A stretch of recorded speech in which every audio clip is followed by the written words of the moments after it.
Hey guys, how are you all? Welcome back to my channel. If you enjoy, then please like, share and do comments.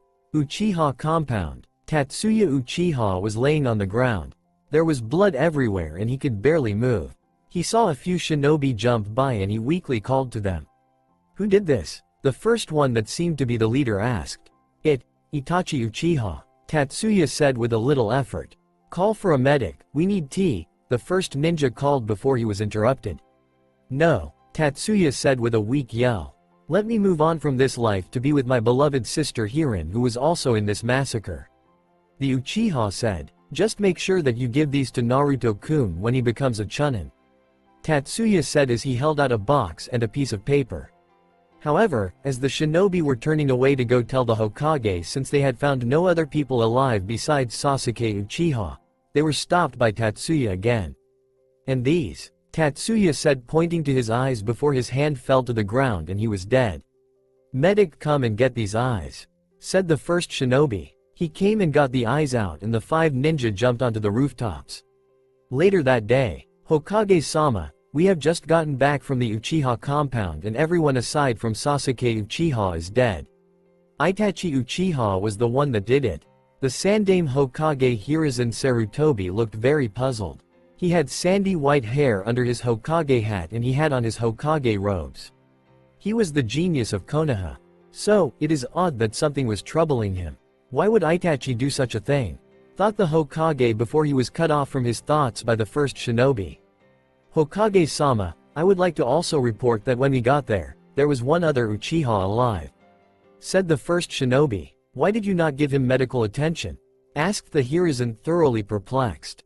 He asked us not to give him medical aid, said the first shinobi as he continued, but he told us to give this to Naruto when he makes Chunin. The shinobi handed Hiruzen 2 boxes and a note. The Hokage looked over the note and smiled sadly. Flashback. Hokage-sama, I would like to ask a question, said one Tatsuya Uchiha. And what would that be? Asked Hiruzen. Who is the blonde boy that walks around the village always looks sad? Asked Tatsuya. His name is Naruto. Why do you ask? Asked Sarutobi quite skeptically. Because I talked to him today and he seemed like a very nice boy, but when I looked around, I saw everyone in the village looking at him with hate. Said Tatsuya in a sad voice. Hiruzen then went on to tell Tatsuya about what had happened 6 years before. When he was finished explaining, Hiruzen asked, so, what are you going to do about it? I am going to make sure that I will always protect Naruto-kun. Tatsuya said. The kun that was added to Naruto's name brought a smile to Hiruzen's face. Flashback end. Hiruzen was thinking about how Naruto and Tatsuya's relationship had grown to the point that Tatsuya was almost like a father figure to Naruto. He even introduced Naruto to his sister Hira Uchiha. Hiruzen was upset because now he had to go tell Naruto the news. Naruto was sitting in the Hokage's office bawling his eyes out. Hiruzen was by his side trying to comfort him. Flashback. After the shinobi left to fetch Naruto by request of Hiruzen, the Hokage sat down at his desk, pinching the bridge of his nose. Why Itachi? Hiruzen said out loud as he set to thinking. His thoughts were cut short as our favorite blonde-haired, blue-eyed, whiskered boy walked into the Hokage's office. You wanted to see me, Gigi? What's wrong? Asked Naruto. Very perceptive. Hiruzen thought. Naruto, I have some unfortunate news. Hiruzen said in a grave voice. What is it? Naruto asked, starting to get worried. There was a massacre earlier today in the Uchiha compound. The Hokage said as he saw Naruto's eyes bulge. Tatsuya Oja-san, Hira Oba-san. Naruto said as he started bawling. Flashback end. Hiruzen was trying to calm Naruto. Naruto, I also have some good news. He said. When he saw Naruto stop crying, he continued. Tatsuya-san and Hira-san left you something. He said, seeing Naruto perk up a little. However, I cannot give it to you until you make Chunin. He saw Naruto hang his head again until he continued. That's why I'm going to have senseis train you. He said as he saw Naruto become extremely happy. When do I start? Said Naruto, jumping up and down. Next week, said Hiruzen. Time skip, 1 week. Naruto was at Training Ground 7 where the Hokage said to meet him. He was sitting on a log waiting when he sensed 2 presences coming towards him. Show yourself. Naruto said as two Shushins appeared where Naruto was looking and out came the Hokage and a random shinobi. Seems we have a powerful sensor on our hands, said the shinobi as Hiruzen nodded.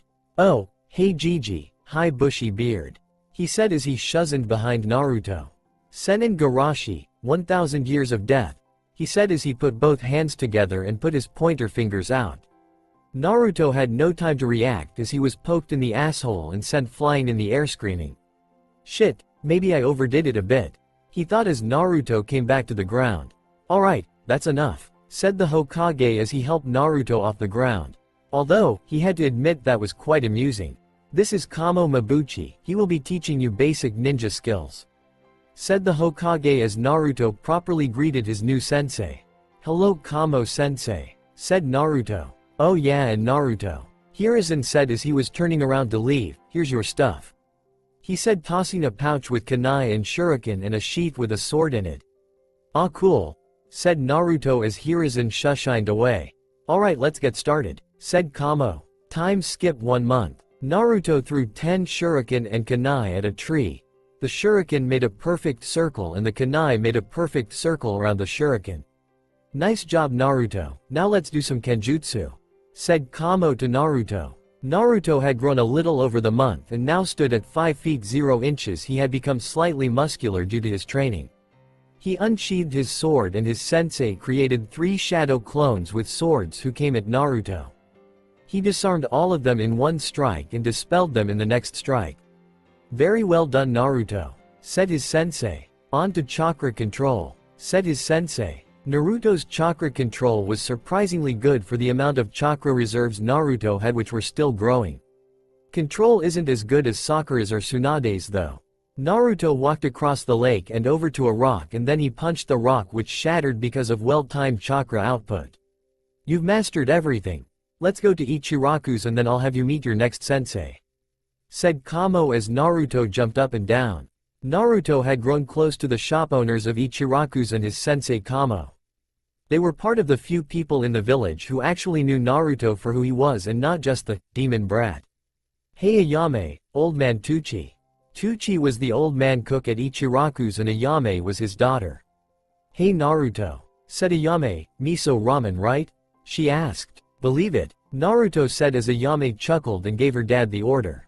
As Naruto was eating, he sensed a huge chakra signature coming his way. Naruto had mastered his sensing ability in the month and now it was very hard for people, even the Hokage, to mask their chakra signature from him. When he turned around he saw none other than Might Guy walk into Ichiraku's. Awesome, are you going to be my new sensei? Asked Naruto, who started to get giddy. Why yes I will be, and I can already see a springtime of youth bursting from you, said Guy crying with huge anime tears. Kamo's sweat dropped as Naruto continued.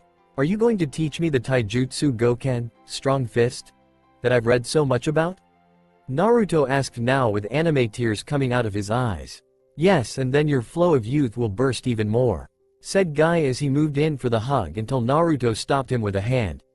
Whoa buddy, I don't do that huggy shit, Naruto said as he pushed a now for real crying Might Guy away.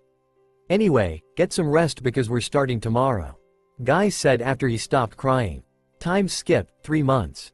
Naruto had grown even more and was now 5 feet 2 inches. His muscle mass had increased very much, and whenever he would walk home after practice with his shirt turned to shreds from training, every girl in the village got nosebleeds and flew around the village. It was funny how people hated him when his shirt was on, but when it came off he became a piece of meat. Although the men did seem to hate him more. Alright, now I want you to spar with Lee, said Guy to Naruto and Lee. Lee was Guy's other student. He and Naruto had grown to become great friends over the 3 months, and Lee pushed Naruto to do his best. Naruto and Lee face off with each other and got into their stances.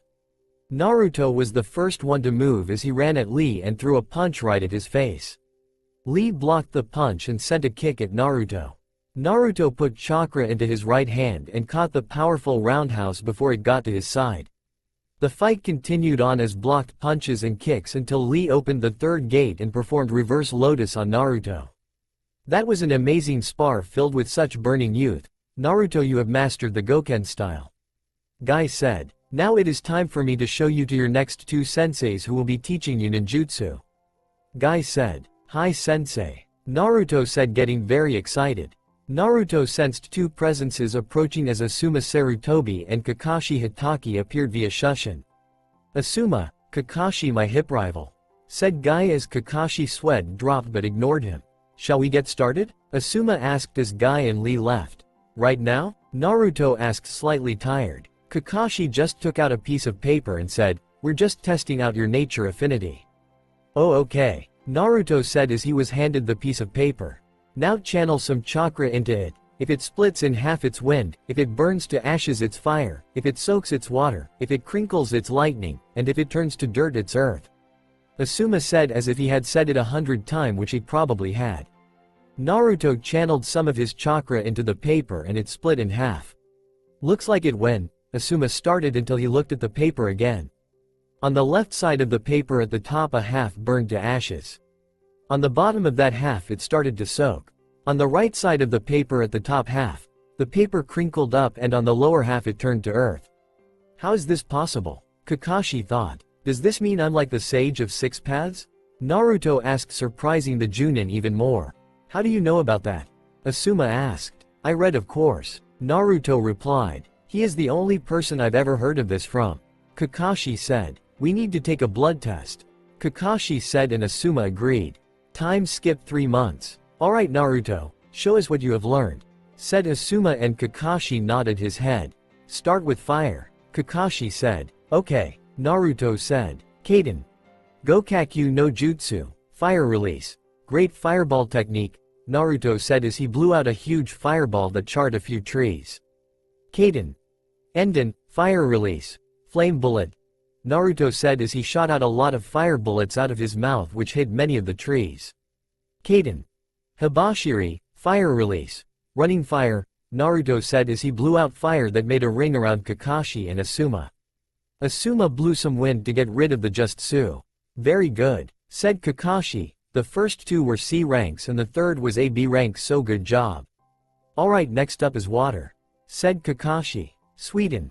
Suiro no Jutsu, water release. Water prison technique, Naruto said as he made a ball out of water from the nearby lake. Sweden. Suigaden, water release. Water fang bullet, Naruto said as 3 cone-like bullets of water came out of the lake and drilled 3 clean holes through a tree. Sweden. Suiryuden no Jutsu, water release. Water dragon bullet technique, Naruto said as a giant dragon made of water came out of the lake and slammed into a few trees, knocking them down. Nice job, that was 2 Bs and AC, now onto lightning, said Kakashi with an eye grin. Raiden. Jibashi, lightning release. Electromagnetic murder, Naruto said, putting in the minimal amount of chakra. A current went through the ground into a few trees, charring them a little. Raiden. Raikyu, lightning release. Lightning ball, said Naruto as he also used the minimal amount of chakra. He created a ball out of lightning and flung it at a tree which charred it almost completely. Alright, good, now earth, Kakashi said. Doden. Doryuso, earth release. Earth flow spears, Naruto said as spikes came up from the ground and shot towards the trees, leaving holes in them. Doden. Doryuheki, earth release. Earth style wall, Naruto said as he spat some mud from his mouth, forming a wall of earth in front of him. Good, and last but not least, wind, said Asuma. Futon. Daitopa, wind release. Great breakthrough, Naruto said as he shot out a blast of wind that knocked over a few trees. Good job, you're done for right now, and I will introduce you to your last sensei, Kurenai Yuhi, Asuma said as a woman got up from where she was seated and walked over. Hi Naruto, I will be teaching you Genjutsu. Time skip, 1 month. Naruto had just turned 8 a few weeks ago, but he finished his training earlier today. He had already missed a week of the academy, but he was going tomorrow. Naruto remembered what happened this morning after his final day of practice. Flashback. Naruto was walking back to his apartment when he ran into Kamo Mabuchi. Hi Kamo sensei, Naruto said. Hi Naruto, I have some messages from your other senseis, Kamo replied. Guy said not to use Goken and only use a modified academy style because the students aren't good at taijutsu. Also, Asuma said that if anyone asks, your affinity is wind because it's rare enough to have a wind affinity in this village. Kamo said. Got it, Naruto replied. Flashback end. Naruto laid down on his bed, and as he fell asleep he found himself in a strange sewer in front of a huge cage. All of a sudden, huge eyes and teeth appeared behind the cage. Then a huge voice that made Naruto want to shit his pants spoke. "Hello Naruto," the thundering voice said. "Who are you?" asked a very terrified Naruto. "I am the Kyuubi no Kitsune," said the beast as it walked forward to show a giant nine-tailed fox. Naruto could feel its chakra coming off of it in waves and made him nauseous because it was so vile. "Why, you mean to tell me that why you're the most powerful Biju?" Naruto stammered out. I think I'm scaring you too much for you to talk," said the Biju as it began to shrink. "What's happening?" asked Naruto. "I'm turning into my human form," finished the Biju as it was done with its transformation. Standing in front of Naruto was one of the most beautiful women that Naruto had ever seen. She had crimson hair that went all the way down to the middle of her back. She had a pretty large bust. She was wearing a silk kimono with nine-tailed foxes all over it. "Hello again Naruto," she said with a smile. "Naruto?" she asked. Naruto was standing there staring at her with a pervy grin and some blood trickling from his nose. All of a sudden he was lifted off of his feet by an earth-shaking slap that sent him flying into the wall. "Don't ever get perverted again or I will kill you," the Biju said with a murderous look. "I'm sorry," said Naruto getting out of the wall with a sheepish grin. "I just didn't expect the nine tails to be such a beautiful woman," said Naruto, which got a blush from the Biju. "My name is Toriko," said the now identified Toriko. "Toriko?" asked Naruto. "Yes, that is the name that the Sage of the Six Paths gave me," Toriko responded. "Okay. I like it. Now why have you called me here?" asked Naruto, getting down to business. "Ah yes, I have a deal to make with you," said the Biju, getting a skeptical look from Naruto. "And what would that be?" asked Naruto. "Well, I have been studying your chakra and it's very interesting," said Toriko. "Interesting?" Naruto asked, walking into Toriko's cage. "All I can say for right now is that it is very calming," said Toriko. "So my deal is that you earn my power and also slowly undo the seal. I promise I will not try to escape if you earn my trust," said Toriko. "But I sensed your chakra and it seemed very vile. Are you sure that I would be able to control it?" Naruto questioned, still a bit skeptical. Very perceptive, Toriko thought. "Well, that's where your chakra comes in, so do we have a deal?" asked Toriko with an outstretched hand. "Sure, why not?" replied Naruto as he shook her hand. "Wow, I never expected him to accept the deal," thought Toriko, already starting to trust Naruto a little. "By the way, what's with this sewer?" asked Naruto. "I don't know, it's your mind," said Toriko. "Well, let's change that," said Naruto as he put his hands on his temples and concentrated. All of a sudden the inside of the cage morphed into a grassy, hilly field with a forest farther off to the right and mountains in the background to the left. "Thank you so much," Toriko said, hugging Naruto and making him blush. "Anything for a beautiful woman such as yourself," replied Naruto, making Toriko blush. "Alright, get out of here, you have your first day at the academy pretty soon," Toriko said, shooing Naruto. "Alright, bye Toriko-chan," said Naruto as he left. "Chan? This could be an interesting partnership," Toriko thought. "Alright class, we have a new student. Please welcome him with open arms," said the teacher, Iruka-sensei. "Hi, my name is Naruto Uzumaki," said Naruto as he went to sit down. He sat down by a raven-haired kid. "Hi, I'm Naruto," said Naruto. Just stay out of my way," said the boy. "What's his problem?" thought Naruto. "He's the last Uchiha alive in the village," came the response from Toriko.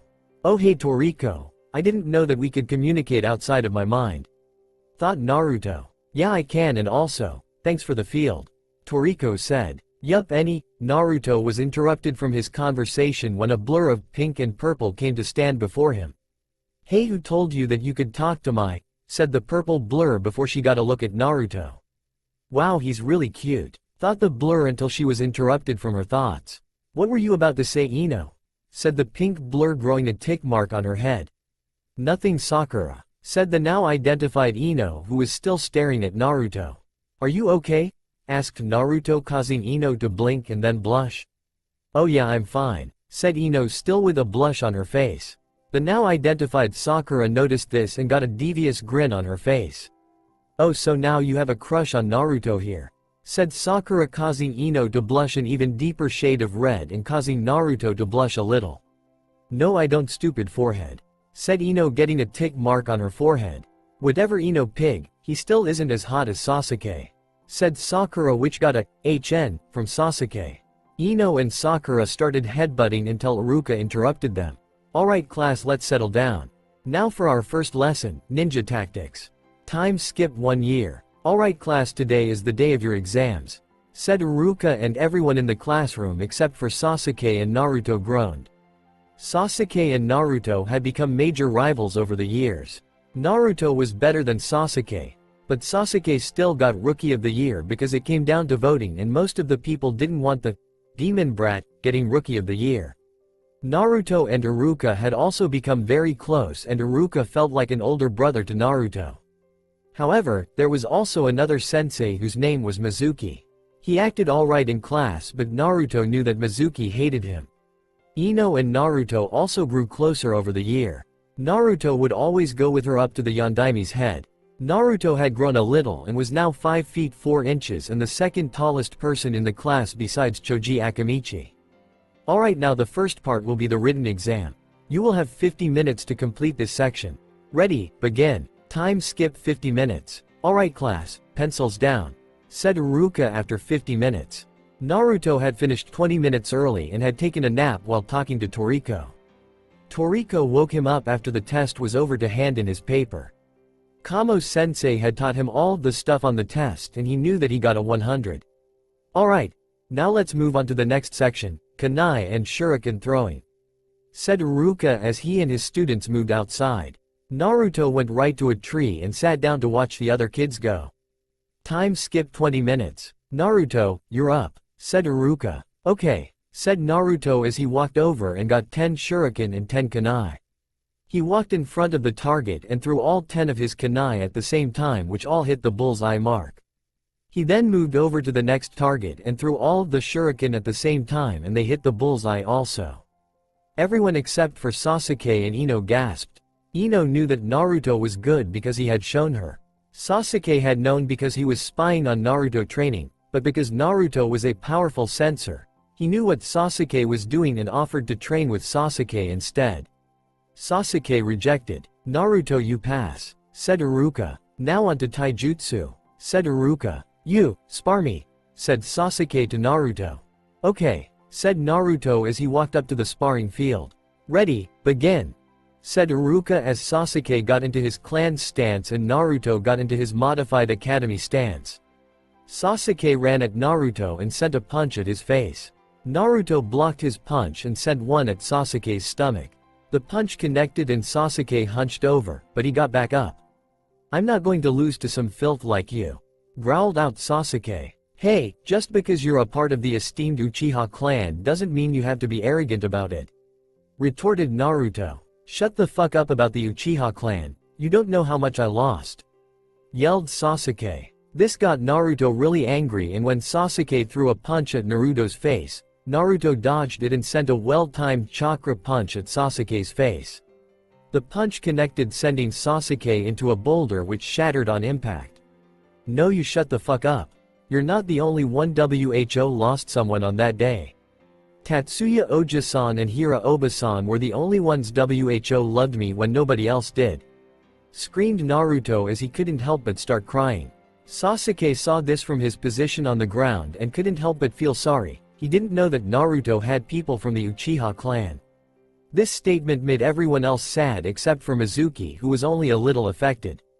I'm sorry, said Sasuke as a lone tear traveled down his face. Ino came over and hugged Naruto and Sakura came to help Sasuke. Alright, this fight is over, Naruto wins, said Iruka as he helped Sasuke up.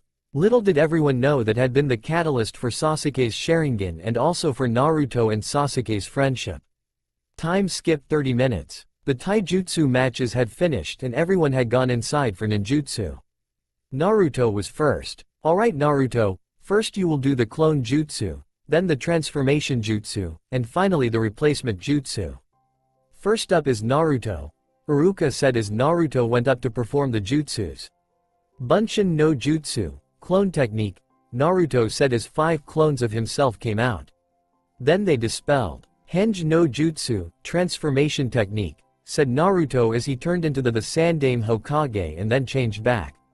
Kawarimi no Jutsu, body replacement technique, said Naruto as he replaced himself with a log. He then came back. Good job Naruto, you pass, said Iruka. Time skip 30 minutes. Alright, now I will be putting you on your teams, said Iruka. Naruto zoned out and started talking to Toriko about how she liked her field. He only listened when Ino's team was called. She was on Team 10 with Shikamaru Nara and Choji Akamichi. Then they called his team. Team 7. Naruto Uzumaki, Sakura Haruno, Naruto groaned to himself. And Sasuke Uchiha. Naruto perked up a little. Your sensei will be Kakashi Hitaki. At hearing his sensei's name, Naruto laughed and groaned at the same time. Kakashi had always been late to every one of his practices except for the first one. However, he made up for his lateness by being a really good sensei.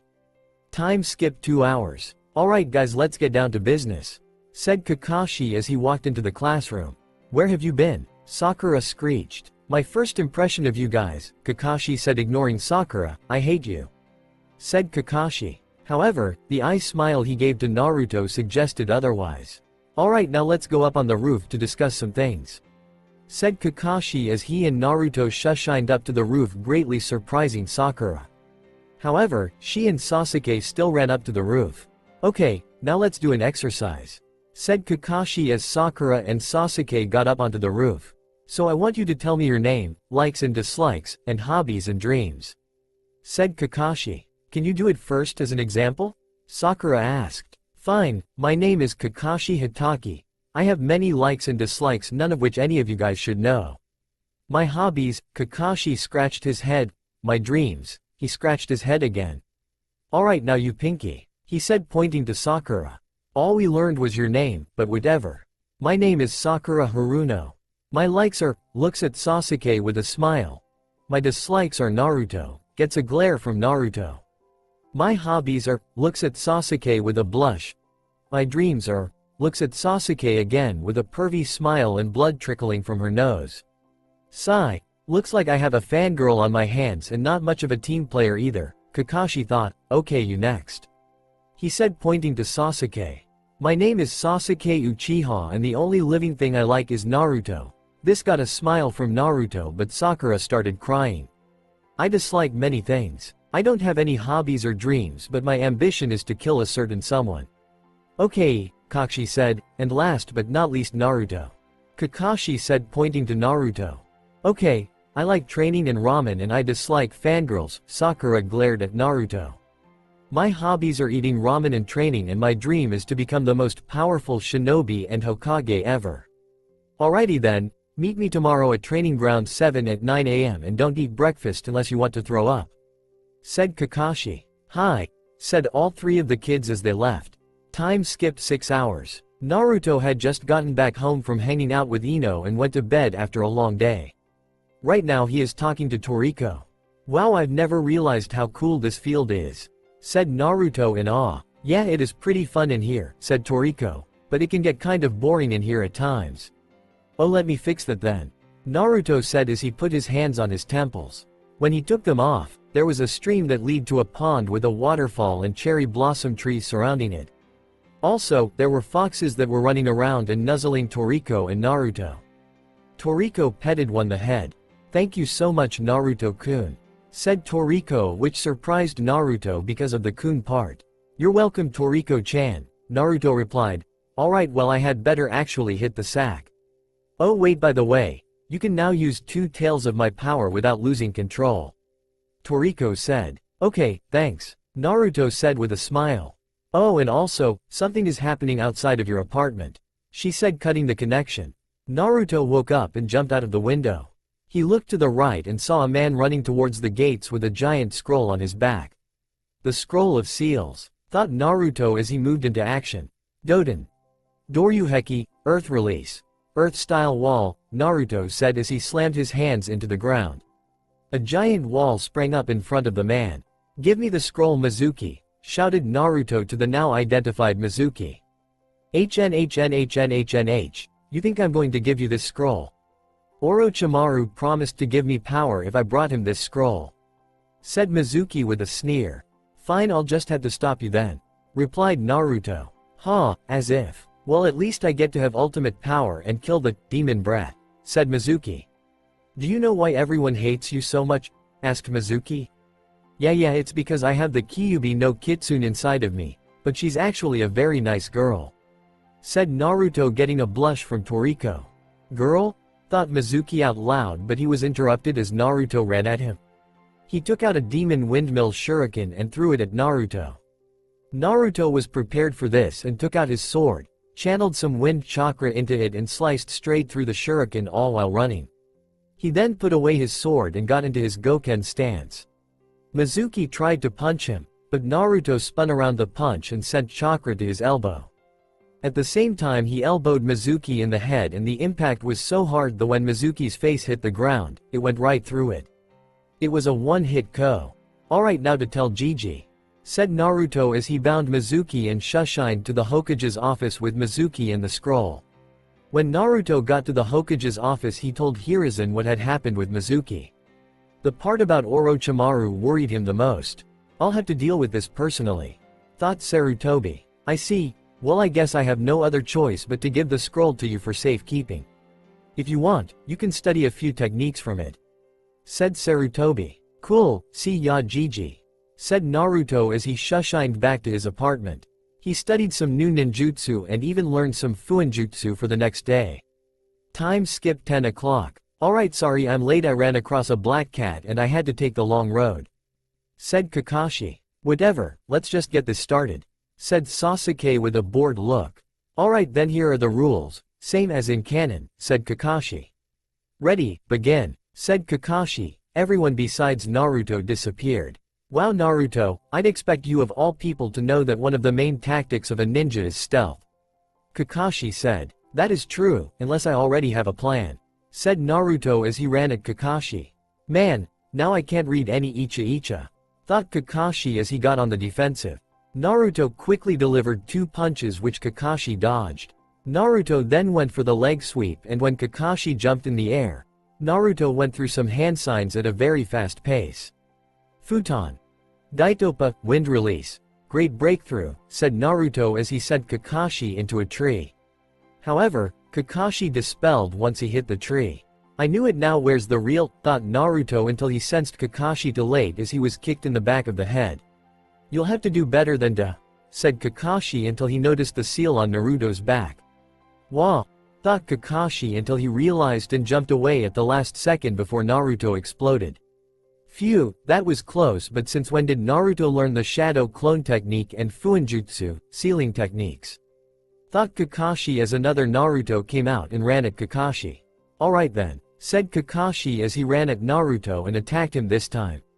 He quickly landed a strong punch on Naruto, but then he dispelled, sending smoke everywhere. When did he learn to use the Kemari Bunshin, smoke clone? Thought Kakashi until he heard Naruto's voice through the smokescreen. Doden. Doryu Taiga, Earth Release. Earth Flow River, said Naruto as a river of mud spread around Kakashi's legs, effectively getting him stuck. Then the smokescreen cleared and Naruto, Sakura, and Sasuke were standing there. I hope you didn't think that I hadn't figured out this little exercise. Of course one of us could never beat a Jonin by ourselves, so the point of the exercise has to be teamwork, said Naruto to Kakashi. Why does he have to be so damn perceptive, and where is he learning all of these jutsu? Thought Kakashi as Naruto and Sasuke went through some hand signs. Doden.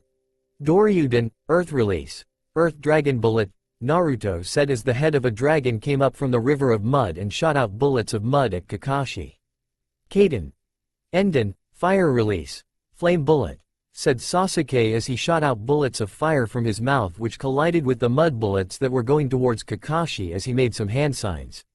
Sweden. Suiryuden no Jutsu, Water Release. Water Dragon Bullet Technique, said Kakashi as a huge dragon made of water came out of the lake and smashed into the flaming earth bullets and freed Kakashi at the same time. Kakashi jumped out of the mud river while Sasuke did some hand signs. Kaden. Gokakyu no Jutsu, Fire Release. Great Fireball Technique, said Sasuke as he shot a huge fireball out of his mouth at Kakashi.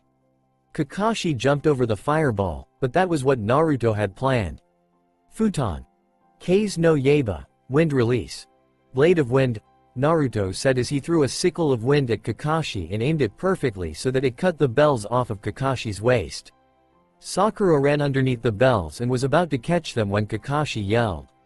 "It's 12 o'clock, he said as Sakura caught the bells. "Oh no, we were so close," said Sakura. "Well now Naruto, you have to be tied up to a log while the other two eat lunch because you attacked first," said Kakashi, and Naruto groaned. Naruto was tied to the log and Kakashi left. When he was gone, Sasuke spoke. "I'm not gonna let my friend go hungry," he said, trying to feed Naruto with chopsticks. "Yeah, without you we probably wouldn't have even gotten close to getting those bells from Kakashi-sensei," said Sakura as she also tried to feed Naruto with chopsticks. "Oh no, he's coming," said Naruto as he sensed Kakashi approaching. All of a sudden the sky got dark and lightning flashed as Kakashi appeared via Shushin.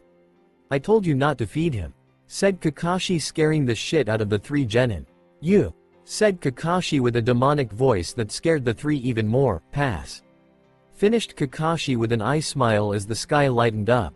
"Wah," said the three genin in unison, letting out a breath that they didn't know they were holding. "Ninja who break the rules are scum, but ninja who don't protect their friends are even worse than scum," said Kakashi. "I will always remember that," said Naruto with tears coming down his eyes. "Alright, get some rest because tomorrow is your first mission," said Kakashi with an eye smile. Kakashi and Naruto shushined away and Sasuke and Sakura walked home. Later that night, "Hey Toriko, I'm going on my first mission tomorrow," said Naruto to his tenant. "That's cool, but you know that it's only a D-rank mission, so it should be pretty boring. I bet you won't make it through the week," said Toriko while she was petting one of the foxes that Naruto made for her. "You have yourself a deal, Datbeo," said Naruto. "Just like his mother, but cuter," thought Toriko. "Hey Toriko, I'm going to open your cage," said Naruto, greatly surprising the woman. "Wah?" she said in disbelief, but she quickly recovered. "Thank you so much," said Toriko as she ran up to Naruto and kissed him on the lips. It was one of the best experiences that Naruto had ever had in his life, and when Toriko pulled away, Naruto was still dazed. Seeing this, Toriko blushed. Naruto opened the cage and was about to leave when Toriko spoke. "Oh yeah, since you opened my cage, you can use 4 tails of my power safely," she said. "Okay," Naruto said as he cut the connection. The whole rest of the night Naruto was thinking about his and Toriko's kiss, and Toriko knew too because she could see his thoughts. Time skip 1 week. Naruto, Sasuke, Sakura, and Kakashi were in the Hokage's office. "Gigi, I can't take any more D-rank missions, I got electrocuted on the first one," said Naruto. "Haha, that was really funny, plus I won the bet," said Toriko in Naruto. Naruto just ignored the comment and continued. "We need better missions than this," he said. "Yeah," said Sakura and Sasuke in unison, but Sasuke hn to recover. "I think they're ready, Hokage-sama," said Kakashi. "Okay," said Hiruzen, "this is Tazuna."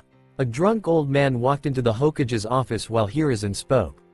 "Alright, your mission is to escort Tazuna-san here to the Land of Waves," said the Hokage. "Seriously, these kids are going to escort me?"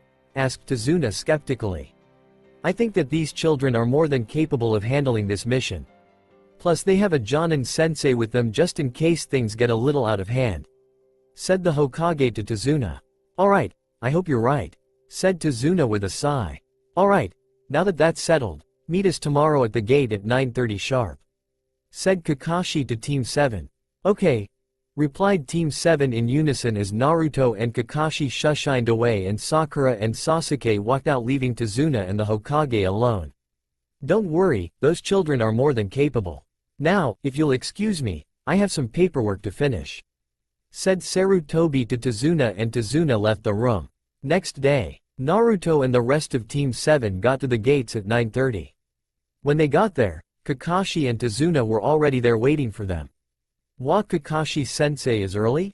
Sakura asked in disbelief. "I'm never late for missions," was Kakashi's reply. "Okay, let's get going. This trip is going to take 3 days," said Kakashi as the group walked off. Next day, Team 7 was already a third of the way to the Land of Waves. Tazuna was very happy that nothing had happened yet, but he knew that would change soon. Just as he was thinking that, the group walked past a puddle of water. Kakashi and Naruto both noticed this. "I really wish I could have 2 bowls of ramen right now," said Naruto with a groan.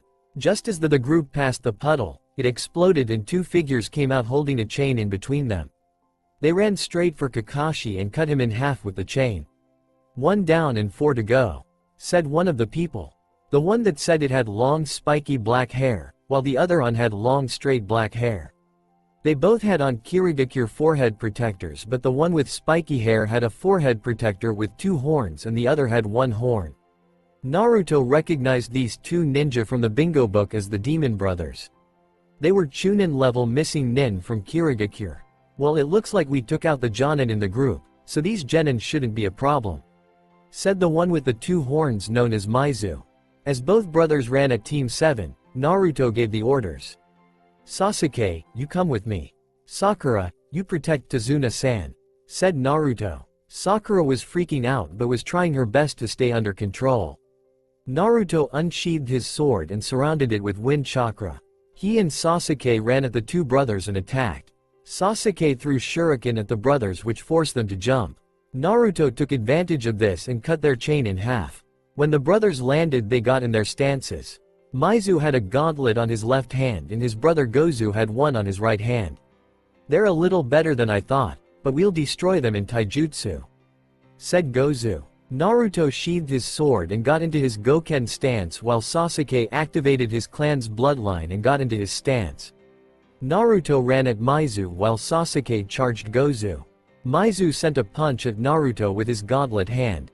However, much to everyone's surprise, especially Maizu and Gozu's, Naruto sent his fist at the gauntlet and due to the extremely well-timed chakra output, Naruto smashed the gauntlet to pieces. Naruto then sent another chakra punch at Maizu's face which sent him into a tree and effectively knocked him out. Sasuke was having a little bit of a harder time.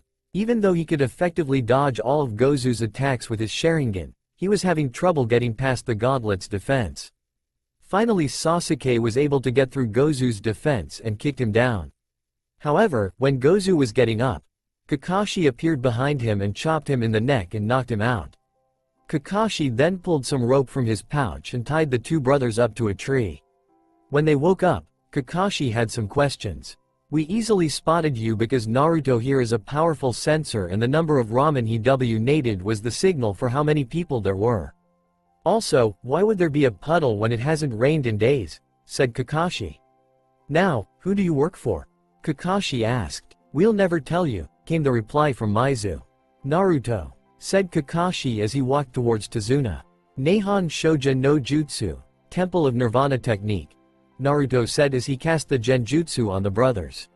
White feathers appeared in front of them and because they couldn't use their hands to dispel the genjutsu, they were soon unconscious. "Alright, you can kill them now, I'll just ask Tazuna what this is about," Kakashi said, which caused Sasuke to start twitching uncontrollably. "You can't make them do that," Sakura shouted as Kakashi got over to her. "If they don't do it now, they won't be able to when it really matters," said Kakashi in response. Naruto, however, much to everyone's surprise including Kakashi's a little, took out his sword from its sheath and stabbed Maizu straight through his head. Sakura was horrified until Naruto spoke. "I will never flinch to kill someone that tries to hurt what I need to protect," said Naruto in a low whisper. This reassured Sasuke as he took out a kunai and slit Gozu's throat. This got Sakura to thinking. So Naruto would only kill someone to protect us? Maybe I should start being kinder to him, thought Sakura. "Alright Tazuna, talk," said Kakashi to Tazuna, who was getting a little nervous. "Alright fine, I'm a bridge builder from the Land of Waves and we don't have any ninja villages. We have been cut off from trade by a man named Gato and I was supposed to build a bridge which would free us from his tyranny. He has sent a few missing nin after me and that's why I came to your village," said Tazuna to Kakashi. "This is at least a B rank depending on who Gato has sent after you, but you paid for a C rank," said Kakashi accusingly. "I know, but I'm so poor that a C rank was all that I could afford," said Tazuna, getting really nervous now. "Kakashi sensei, I think that we should continue this mission because I don't want to have to go back doing D ranks. Said Naruto. Fine, but when this is over you're paying us for at least a B rank mission. Said Kakashi to Tazuna. Okay, anything, just please don't leave me. Said Tazuna as the group walked off. Time skipped 2 days. Team 7 and Tazuna had just landed in the land of waves. They were walking towards where Tazuna lived when all of a sudden, Naruto threw a kunai at one of the bushes. A rabbit jumped out from the bushes. Why would you attack that rabbit? Asked Sakura, but she was hushed by Naruto. Everybody duck, said Naruto, and everyone complied. A sword flew by where their heads should have been and struck a tree. A ninja appeared on top of the sword and spoke. "Ah, if it isn't Konoha's copycat ninja, Kakashi Hitaki," said the ninja. "Zabuza Momochi, or should I call you the demon of the mist?" said Kakashi. "Wow, I'm surprised that you know who I am," said Zabuza with a menacing smile. "Yeah, of course, you're in the bingo book," said Kakashi matter-of-factly. "Oh, yeah," said Zabuza, which made everyone sweat drop. "Whatever, I'm still going to kill you all," he said with another menacing smile. "Kirigakure no jutsu, hiding in mist technique," said Zabuza as a thick mist covered the area. "Naruto, you be my backup. Sasuke and Sakura, you guys protect Tazuna." "Who's going to protect them?" said Zabuza's voice coming from everywhere. All of a sudden, Zabuza appeared behind Sakura. Naruto sensed him in time and disappeared to behind Sakura and blocked the attack. He was on one knee and with his sword pointing to his right. Sakura turned around and gasped at the sight. "Wow, this kid is a pretty good swordsman," said Zabuza with an amused look on his face. "He saved me," thought Sakura with a surprised look on her face. Zabuza disengaged and went back to hiding in the mist. "So Kakashi, how about a battle?" said Zabuza's voice from everywhere. "Fine," said Kakashi as he revealed his Sharingan. "Ooh, the Sharingan so soon?" said Zabuza in mock surprise. "Why does Kakashi-sensei have the Sharingan? He isn't an Uchiha," thought Sasuke in surprise. Kakashi ran at Zabuza and quickly got a kunai in front of Zabuza's throat. However, it turned out that Zabuza was a water clone. Zabuza then appeared behind Kakashi and sliced him in half, only to find out that Kakashi was also a water clone. Kakashi appeared behind Zabuza and held a kunai to his throat again, only for him to find out that it was Anther water clone. Zabuza then appeared behind Kakashi again and slashed, forcing Kakashi to jump back into the water. Zabuza then appeared next to Kakashi. Suiden. Suiro no Jutsu, water release. Water prison technique, Zabuza said as he trapped Kakashi in a sphere of water. Zabuza then created a water clone to go deal with the rest of Team 7 and Tazuna. He was releasing so much killing intent that Sakura and Sasuke were sweating and Tazuna couldn't move. However, Naruto was not fazed that much by it. "Alright boy, let's see how good you are," said Zabuza's clone smiling. "Fine, but you asked for it," Naruto said with a smirk. Naruto ran at the clone of Zabuza while he unsheathed his sword. When he got to Zabuza, they clashed swords. The clone swung his sword in lunges and slashes which Naruto was having a hard time blocking and parrying. The clone sent a powerful swing at Naruto which he blocked. However, when he blocked, his sword snapped in half. No, though Kakashi. However, Naruto wasn't fazed by this, and when the clone swung his sword at Naruto's head, he ducked under the swing and stabbed the clone with the broken end of the sword. The clone dispelled and Zabuza looked impressed. "Wow kid, you're pretty good. I never expected you to be able to keep up with my clone, let alone beat it," Zabuza said in amusement. "You haven't seen anything yet," said Naruto as red chakra started to spread around him. "Oh no," thought Kakashi as Naruto grew 3 tails. "What is this power?" said Zabuza. "It's the power of the Kyuubi and it's what I'm going to defeat you with," said Naruto in a now demonic voice that scared his teammates and Tazuna. They could feel the evilness of the chakra and it was suffocating them. "Wait, is he controlling that power?" thought Kakashi in shock. "Here I come," said Naruto as he disappeared in a blur and reappeared in front of Zabuza. "What?" exclaimed Zabuza as he put both of his hands in front of him to block Naruto's punch. However, the blow was so powerful that Zabuza was still sent flying. Kakashi was freed from his prison and walked to Naruto. "Naruto, you can control the Kyuubi's power?" asked Kakashi in awe. Yeah, I struck a deal with her and she said it's because of my chakra. Replied Naruto in his demonic voice. I'm going to have to inform Hokage-sama, thought Kakashi. Zabuza was about to get up again, but he was hit in the neck by two senbon, effectively killing him. Almost out of thin air appeared a hunter nin with a mask. Naruto's chakra shroud receded as the hunter nin walked over to them. Thank you for all of your help. It took forever for me to find Zabuza, said the masked ninja. You're welcome, we were trying to fulfill a mission when he attacked us, said Kakashi. Yeah, sorry about that. Well, I have to go, said the hunter nin as she left with the body. That wasn't a real hunter nin, said Naruto, much to their teammates' surprise. I know, she would have taken the senbon out before she left, said Kakashi. Yeah, that and the fact that his chakra that was going to his brain got disrupted and caused a death-like state, said Naruto. Wow, his sensing ability is that good? What other surprises do you have up your sleeve? Thought Kakashi. Alright Tazuna, we need a place to sleep. Zabuza is definitely coming back, said Kakashi, scaring Tazuna. Alright, follow me, said Tazuna as the group walked towards his house. When the group got to Tazuna's house, everyone smelled a delicious aroma coming from Tazuna's house, which made everyone's stomach grumble. I'm starved, said Naruto, and everyone agreed. As they walked into the house, they saw a woman at the stove cooking food. This is my daughter Tsunami, said Tazuna to the group as they greeted the woman. Who are you guys? Asked an unknown voice. The group turned around to see a boy standing at the steps. That's Inari, said Tazuna. Leave, no one wants you ninja here anyway, said a visibly angered Inari. Inari, said Tsunami as her son ran out of the house. I'll go talk to him, said Naruto as he walked out of the house to go look for Inari. I'm so sorry about that, his stepfather died opposing Gato, said Tsunami with a sad look on her face. I think Naruto can handle this, said Kakashi with an eye smile. With Inari and Naruto found Inari sitting on a tree stump crying. He walked over and patted Inari on the back. I heard about your stepdad, said Naruto, but Inari turned away from him. What do you care? Said Inari with a biting tone. I do care because I know what it feels like to always be attacked and oppressed, said Naruto with a reassuring tone. You do? Inari asked, turning around to face Naruto. Yeah, I've always had to run away from people who would try to hurt me, and there were only a few people who actually liked me. It was the worst on my birthday, said Naruto in a sad tone. Why didn't your parents protect you? Asked Inari, a little surprised.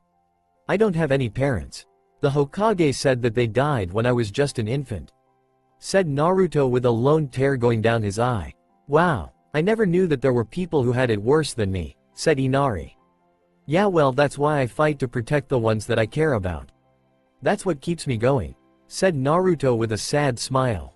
Thank you, Naruto-san, said a grateful Inari. You're welcome. Now you should get back home because I have something to do, said Naruto as Inari started back home. Naruto walked a little further into the forest until he ran into the chakra signature that he had noticed when the hunter nin had shown up. When he got into a clearing, there was a girl in a blue kimono picking grains. Hi, she said upon seeing Naruto walk into the clearing. Hello, how's Zabuza? Said Naruto. Huh? Said the girl, tripping and falling. I'm a censor, said Naruto. Damn it, said the girl, getting back up. What's your name? Asked Naruto. It's Haku, said the girl, now identified as Haku. Just leave and we'll deal with Gato, said Naruto. It's not that simple. He's paying us, said Haku. Fine, but then I'll be forced to fight you, said Naruto, leaving. Oh, and by the way, said Haku, gaining Naruto's attention, I'm a boy.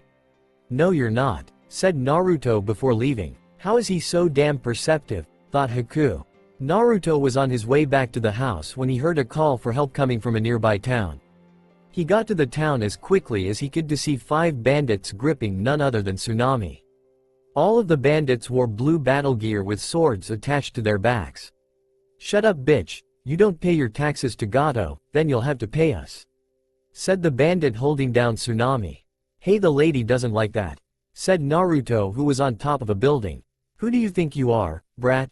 Said the bandit next to the one that was holding down Tsunami. Naruto vanished in a blur and was in front of the bandit that just spoke and stabbed him with a kunai. He then turned quickly and slashed the one that was holding Tsunami's throat. He fell to the ground gurgling up blood. "The name's Naruto," he said, looking down at the one whose throat he just slashed. "Thank you, Naruto-san," said Tsunami. "Don't thank me yet," said Naruto as he turned to the rest of the bandits who pulled out their swords. The first bandit ran at Naruto and attempted a downward slash. However, Naruto dodged to the left and stabbed the bandit in his stomach. He then flipped over him and took out a shuriken from his pocket. He threw the shuriken at the second bandit and hit him right between the ribs in the heart. Naruto landed and turned around to see the third bandit holding Tsunami with his sword to her neck. "Make one move and I'll slice her neck," said the bandit, who was shaking a little. Before he could react, the bandit was stabbed in the forehead by the kunai, which was previously in Naruto's hand. He fell to the ground dead. "Thank you so much, Naruto-san," said Tsunami, who ran up and hugged Naruto. "It's really no problem," said Naruto, blushing a bit. "I'll escort you home," said Naruto as he and Tsunami walked home. "You what?" yelled Tazuna as Tsunami explained what happened for the 5th time. "How can I ever repay you?" said Tazuna to Naruto. "There's no need to, I was just doing my job," said Naruto with a sheepish grin. "Good job, Naruto," said Sasuke with a smile as he and Naruto fist bumped. "Yeah, you did good, Baka," said Sakura with a smile. "Thanks, Sakura," said Naruto with another sheepish grin. "You did good, Naruto," said Kakashi. "Thank you, Naruto-san," said Inari. "I need to train harder to surpass him," thought Sasuke. "Sooner or later, Naruto's going to surpass me," thought Kakashi. "Alright, let's get some shut-eye, we have a big day tomorrow," said Kakashi. Everyone went to bed for the big battle they knew they were going to have tomorrow. Naruto woke to the sound of birds chirping outside. He went downstairs but couldn't find his teammates or Tazuna. "Where did everyone go?" asked Naruto. "They went to the bridge and said that you deserved the rest," said Tsunami. "Oh no, they're not going to leave me out of this one," said Naruto as he created some shadow clones and instructed them to watch over Inari and Tsunami. He then shushined to the bridge. When he got to the bridge, he could see Sakura protecting Tazuna and a dome of ice mirrors. He couldn't see Kakashi, but he heard the clanging of metal and could feel Kakashi and Zabuza's chakra signatures. "Help Sasuke," said Sakura, pointing towards the dome of ice mirrors. Naruto ran into the ice dome to see that Sasuke was on the ground with Senbon sticking out of his back. "Get out of here, Dobi," said Sasuke as he closed his eyes and slumped on the ground. "No," yelled Naruto as his chakra flared. His chakra presence alone cracked the ice mirrors a little. "What is this?" said Haku, slightly frightened. Kakashi and Zabuza sensed the spike in chakra and shushined to where it was coming from. When they got there, they saw Naruto with deep green-colored chakra coming from him. "What the?" said Zabuza. "That's not the Kyuubi's power." "No, it can't be," said Kakashi as he realized what it was. Mokuton. Hobi no Jutsu, wood release. Wood expulsion technique, called Naruto, as a large wooden face came up from the ground and surrounded Naruto and Sasuke. "When did he learn wood release?" asked a shocked Zabuza. "I don't know," replied an equally shocked Kakashi. Hayaten. Kokuryu Bofusetsu, ice release. Black Dragon Blizzard, Haku said, drawing some ice from her mirrors. The ice turned black and formed into a dragon. The dragon rammed into the dome and there was an explosion. However, when the blizzard ceased, the dome was untouched. Naruto opened up the dome from the line down the middle and did some hand signs. Mokuton. Daijirin no Jutsu, wood release. Great forest technique, said Naruto as he stretched out his hand, which morphed into wood. The wood branched out into sharp spikes and shattered most of the mirrors, including the one that Haku was in. She fell to the ground with a cut in her side. All of the sudden, out of nowhere, they heard clapping. They turned to see where it was coming from, only to see Gato. "Well done. Kill them and join me," said Gato with a large smile. "Why you?" said Zabuza. However, as he was about to go, a hand rested on his shoulder. It was Naruto's. "I'll deal with this," he said. Red chakra started to surround him, quickly turning crimson. He grew 4 tails made out of chakra. He then disappeared in a blur. "Get them," said Gato. The bandits started running forward, but Naruto appeared in front of them. Suiryuden no Jutsu, water release. Water Dragon Bullet technique. said Naruto as a huge water dragon that was bigger than the bridge came out of the water and slammed into the army of bandits who all fell into the sea. He then sent out a chakra arm which ripped through Gato's torso, killing him. Naruto, are you still in control? Asked Kakashi. Yeah, I am, replied Naruto in a demonic voice. He then let his shroud dissipate as he walked over to help Sasuke and Haku. Alright, let's go, said Kakashi. Zabuza and Haku, you guys should come with us back to the village. Alright, but I want to spar Naruto again, said Zabuza. Deal, said Naruto as they started walking back towards the village. Tazuna had gotten home after finishing the bridge and told his family what had happened. They were overjoyed to hear it. Hey Inari, said Tazuna. Yes Gigi? Asked Inari. I think I'll call our bridge the Great Naruto Bridge, said Tazuna with a smile. Unknown location. Naruto-kun's power is growing, said a man to someone else. What do you propose we do about it? Said the other man. We will deal with him soon, said the man as the moon came out from the clouds and revealed Itachi Uchiha. It had been 3 days since the mission to Wave Country had ended and Team 7 along with Zabuza and Haku were coming up to Konoha's gates.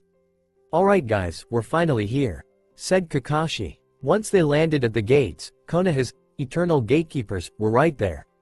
Oh, hello Kakashi. Sorry, but we cannot let your friends here in unless they have a reason or a note from the Hokage, said Katetsu pointing to Zabuza and Haku. We have a note, said Kakashi pulling out the note that he had gotten from the Hokage. Kakashi had sent a letter to Hiruzen before they had left the Wave Country telling him everything that had happened there. The Hokage wanted to talk to everyone once they got back. Okay, you guys can go, said Izumo. Everyone headed off towards the Hokage tower. Once they got there, they were led up by the secretary. For some reason, she seemed to be nicer to Naruto. He wasn't sure why though. When they got into the Hokage's office, he was at his desk waiting for them. Ah, Team 7 and their guests, said Hiruzen with a smile. Hey old man, said Naruto before he was bonked on the head by Sakura. Baka, treat Hokage-sama with respect, screeched Sakura, making everyone in the room sweat drop. It's alright Sakura, I allow Naruto to call me that, said Hiruzen. So, you wanted to speak with us Hokage-sama? Asked Kakashi, trying to get to the point. Ah yes, Sakura and Sasuke, I'm sorry to inform you but I am going to have to ask you to leave, said Hiruzen. What? Why does Naruto Baka get to stay? Asked Sakura as she was dragged out of the room. Alright, said Hiruzen after the two left. It is my understanding that you two would like to become shinobi of Konoha? Hiruzen said to Zabuza and Haku. Yes please, I would like to start off fresh and I thought that this would be the best way Hokage-sama, said Zabuza with a slight bow. Okay, I will have to have a meeting with the council though. For now, please go talk to my secretary and she will take you to a hotel, said Hiruzen as Zabuza and Haku left. Now Naruto, I would like to talk to you about something, said Hiruzen, getting Naruto's attention. Yes Gigi? Asked Naruto. I was informed that during the mission, you exhibited use of the Mokuton, wood release, and control over the Kyuubi, said Hiruzen. Well, I struck a deal with her that would let me control the amount of power that she gives me at a time, which for right now is 4 taels. As for the wood release, I just felt it, said Naruto. This is no surprise seeing your family tree, said Hiruzen, shocking Kakashi and Naruto. You mean? They both said in unison. Yes Naruto, you are the great-grandson of the Shodai Hokage, Hashirama Senju, said Hiruzen, which surprised the two even more. However, what they were about to hear would top even that. However, you've only begun to unlock your powers, said Hiruzen with a smirk. That's amazing, said Naruto, who was jumping up and down for joy. Though you cannot learn the rest of your family tree until you make Chunin, said Hiruzen before he realized the time. I have a council meeting now, so you are dismissed. Kakashi, I want a full report on the mission, said Hiruzen as Kakashi and Naruto were leaving. However, when Naruto was out of the door, Kakashi turned back around. I would like to nominate Team 7 for the Chunin exams, said Kakashi as he left. Hiruzen smiled because he knew that one of the other Chunin would tell Kakashi about the meeting they had earlier. Flashback. Asuma, Kurenai, Might Guy, and about 8 other Chunin were in the room with the Hokage. They were talking about the upcoming Chunin exams that were being hosted by Konoha. All of the senseis had nominated their teams for the Chunin exams. I wonder if Kakashi will nominate his team, said Guy. Flashback end. I know you will co-great Naruto-kun, said Hiruzen. While Naruto was walking back, he noticed that people were looking at him and whispering to themselves. However, they didn't seem to be angry. Also sometimes he would hear, hero, and, wave, and he knew what they were talking about. As he continued walking, he saw Konohamaru running away from Sakura and he ran into a boy with a catsuit and makeup on his face. Hey, watch where you're going Pipsqueak, said the boy in the catsuit. Kankuro, you need to stop, said a girl with sandy blonde hair tied up into 4 very short ponytails and a fan on her back. No Tamari, this kid needs to learn his lesson, said the now identified Kankuro. All of a sudden, Naruto was standing next to him with a kunai at his neck. I wouldn't mess with him if I were you, said Naruto, who got a blush from Tamari. I'll teach you to interfere, said Kankuro before he was stopped by a bone-chilling voice. Kankuro, you're a disgrace. Put the boy down before I kill you, said a boy with deep red hair and a gourd on his back. But Gaara, said Kankuro before he was cut off. Shut up before I kill you, said Gaara with some sand coming from his gourd, scaring Kankuro and Tamari. Kankuro put Konohamaru down and started to walk off. However, he was hit in the head by a rock that Sasuke, who appeared in the tree, had thrown. Gaara then walked up to Naruto. You, my mother wants your blood, he said, creeping Naruto out. Okay. By the way, why are you guys here? Naruto said, recognizing their Suna forehead protectors. We're here for the Chunin exams, said Tamari before they left. Naruto, the one with the gourd on his back, has the Ichibi inside of him, said Toriko. Are you sure? Said Naruto before he was cut out of his thoughts. Naruto, oh, said a voice from behind him. Naruto turned around just in time for him to be tackled by his favorite blonde girl. Hey Ino, Naruto said, giving her a quick peck on the lips as Shikamaru and Choji came from behind her. Hey Naruto, did you hear about the Chunin exams in a week? Asked Shikamaru. Yeah, those kids from Suna just said that they were in the exams, said Naruto. Those are the Casecage's children, said Shikamaru, surprising Naruto. You don't say. Well, I'm taking Ino on a date, see you guys later, said Naruto as he and Ino left. That night after Naruto got back from his date with Ino, he and Team 7 were called to the Hokage's office to inform them that they were in the Chunin exams.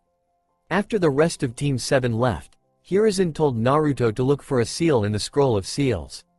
When Naruto got to his house, he opened the scroll and saw the blood seal with the kanji for wood on it. He bit his thumb and unsealed the seal. All of a sudden Naruto found himself in the middle of a forest with huge trees. However, he was in for the biggest surprise of his life when he turned around. Hello Senju descendant. Naruto turned around and standing right before him was none other than the Shoden Hokage Hashirama Senju and his wife Mito Uzumaki. Is this a dream? Naruto asked seriously. No, we are residual chakra that was placed in this seal for a Senju to open, said Hashirama before Naruto's eyes widened and he started bowing furiously.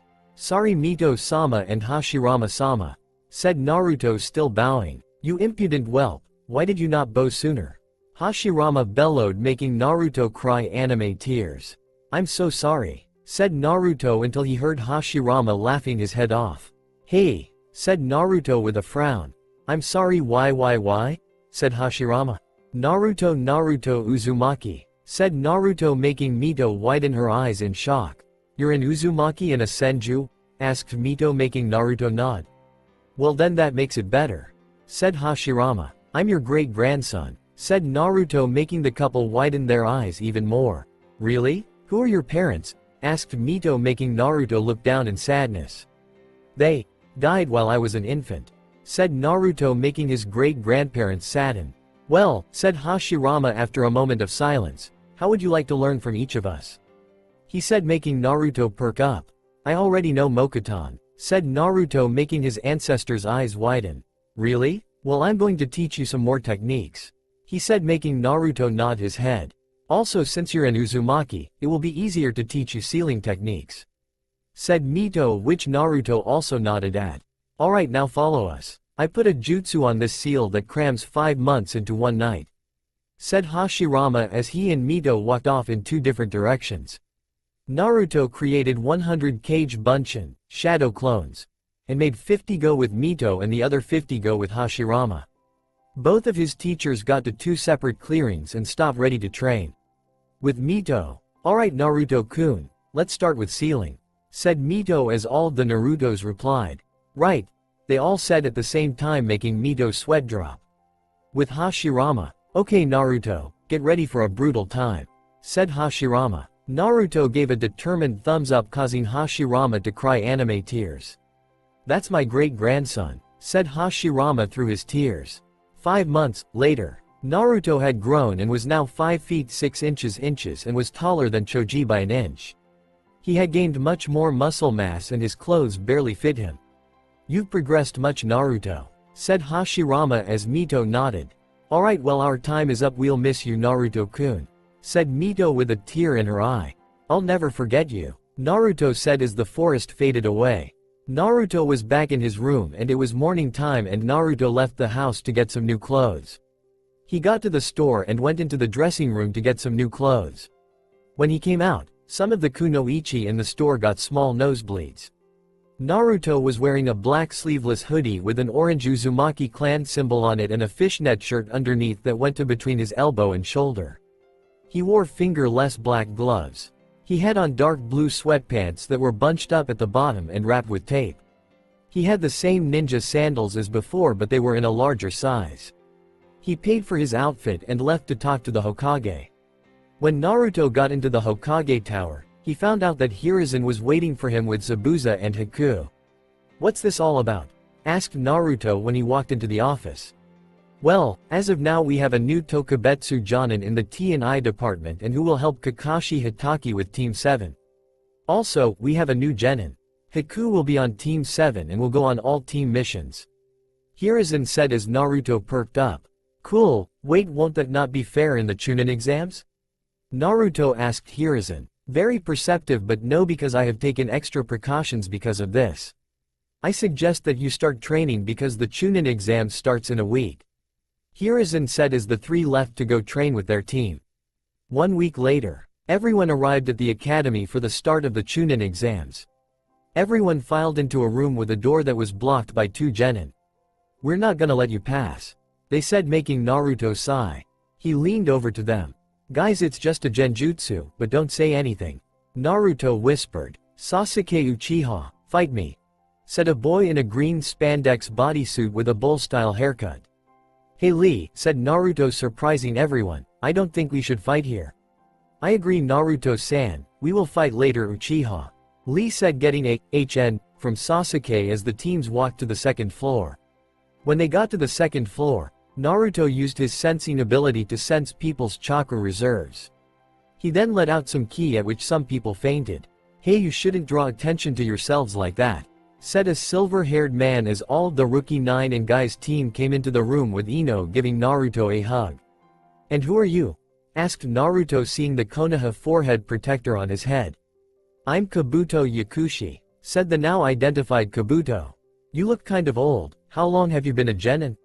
Sakura asked. "Well, I've taken this Chunin exam 7 times because they are twice a year," said Kabuto, making everyone's eyes widen.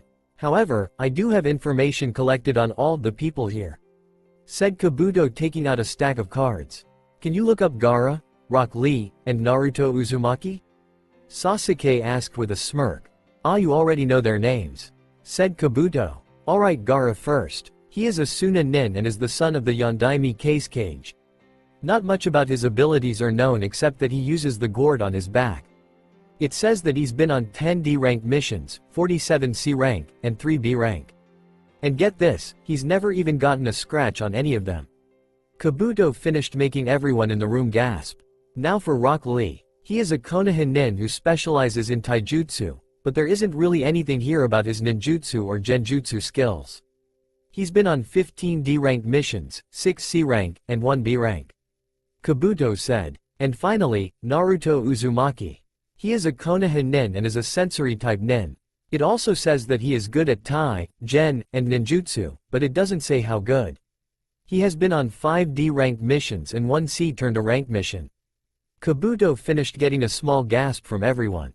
He is also called the hero of the wave, Kabuto added, "You shouldn't really have a problem. There is 1 team from Suna, 4 from Kumo, 1 from Oto and Kusa, 2 from Kiri, and 6 from Iwa. They shouldn't give you that much trouble seeing as most of the teams are from Konoha," said Kabuto as Naruto sensed someone coming towards them. "Don't insult Oto, you scum," said a boy with a device on his arm as he tried to punch Kabuto. Kabuto responded by dodging, but his glasses were still somehow cracked, which caught Naruto's attention. Just as Naruto was about to attack, a person walked into the room. "Sit down, maggots. My name is Ibiki Morino and I'll be your proctor for the first test," said the man. Everyone sat down as some Chunin walked into the room. They stood in different spots in the room. "Okay, now here are the rules. There are 9 questions on this test and a 10th that is after the test. You start out with 10 points, and if you are caught cheating, you will lose a point. If you get to 0, you and your team will be disqualified. Now begin," said Ibiki as everyone started. Naruto used his wood clones to go into the walls and copy down the answers. He then promptly fell asleep. 1 hour later. "Alright maggots, pencils down. Now is time for the 10th question. You can choose whether or not to answer it, but if you answer it and get it wrong, you will never be able to become Chunin. However, you can just leave and take it again next year," Ibiki said as 2 of the teams from Kumo and 3 from Iwa got up and left, and a little after so did 5 of the Konoha teams. "Anyone else?" asked Ibiki as he didn't get an answer. "Alright, you all pass," he said, shocking some people. All of a sudden a banner with the name Anko Mitarashi on it was pinned to the wall with a kunai, and there was a poof of smoke. A woman wearing a tan trench coat with nothing but fishnet underneath came into the room, giving a lot of the males massive nosebleeds. "Wow, Ibiki. I can't believe that there are still 14 teams left," Anko said, getting a tch from Ibiki. "Alright, I'll get rid of most of them. Follow me to training ground 44, said Anko as she left in a poof of smoke. All of the genin that had passed went to the training ground. Anko was waiting there for them with a smile on her face. Seeing that most of them had blank looks, she decided to stir them up a bit. She threw a kunai at a random blonde-haired kid and then appeared behind him licking up the blood. This got the expected reaction except from the kid that was her target. Instead, she just got a kunai against her leg. She chuckled and reacted by reaching down his pants and grabbing his manhood, which was quite big. "Hey Gaki, if you make it out alive, I'll make you a man," she said, seeing him getting flustered until she sensed a presence behind her. She took out her kunai and put it against one of the Kusa Nin's tongues, which was really long. The girl seemed too generic and standard that it was kind of creepy. "Hey, what is the meaning of this, sneaking up on me?" she said, pushing the kunai harder.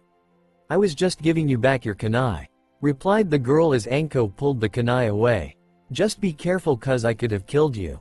"Alright, let's get down to business. Everyone will be given a heaven and an earth scroll, and you will have to get the other and bring it to the tower in the center of what we call the Forest of Death," she said, making people pale. "By the way, I need to see Team 7. Anko said as Sasuke, Naruto, Haku, and Sakura walked up. "Since you have 4 people on your team, you will get 2 earth scrolls," said Anko as the teams nodded. As everyone got to their gates, Anko signaled to begin and everyone jumped off. Team 7 ran into one of the groups from Kiri who had a heaven scroll and got it quickly. However, while they were looking for their second scroll, Naruto had to go to the bathroom. After 2 minutes, Naruto came back. "Naruto, why are you breaking up with me?" Sakura asked with tears. "Because I don't want to hurt you if I happen to die," Naruto said as Sasuke and Haku threw senbon and kunai at him while he dodged. "You're not the real Naruto," said Sasuke. "How do you know I was a fake?" asked the now normal Kusa Nin. "Because Naruto and I aren't dating," said Sakura with a disgusted look. Sasuke and Haku kept throwing senbon and kunai, which were all being dodged. Haku then got frustrated as she started doing some hand signs. "Hyeten. Hisatsu Hyoso, ice release. Certain kill ice spears," said Haku as she sent out spears made of ice at the Kusa Nin. There were too many to dodge and the Kusa Nin got cut in the face to reveal that it was a mask. "Who are you?" Sasuke said as he saw a poof of smoke in the distance. "I guess I'll tell you, my name is Orochimaru," said the Kusa Nin as she disappeared and reappeared next to Haku and knocked he out.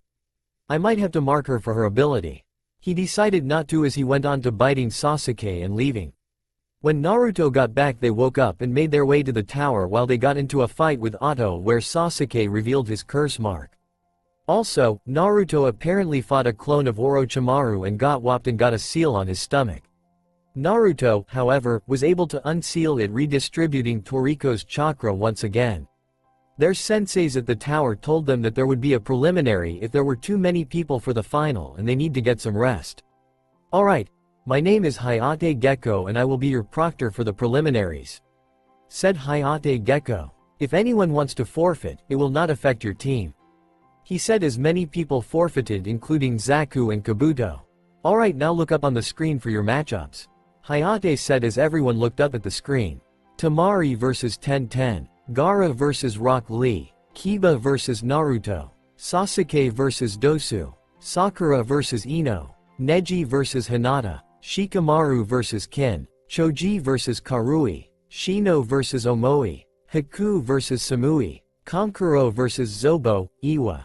Now will everyone go up to the balcony except for Temari and Ten, said Hayate as everyone except for the contestants walked up to the balcony.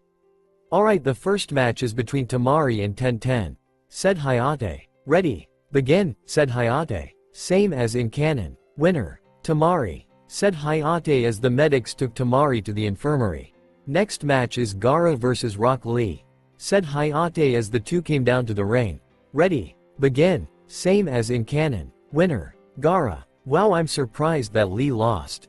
He did good though, said Naruto. I'm going to have to watch out for that Gaara kid, Naruto thought. Next match is Naruto vs Kiba, said Hayate. I'm up, said Naruto as he walked down to the floor with Kiba.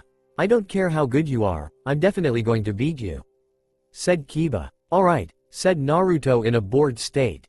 Ready, begin, said Hayate as Kiba ran at him.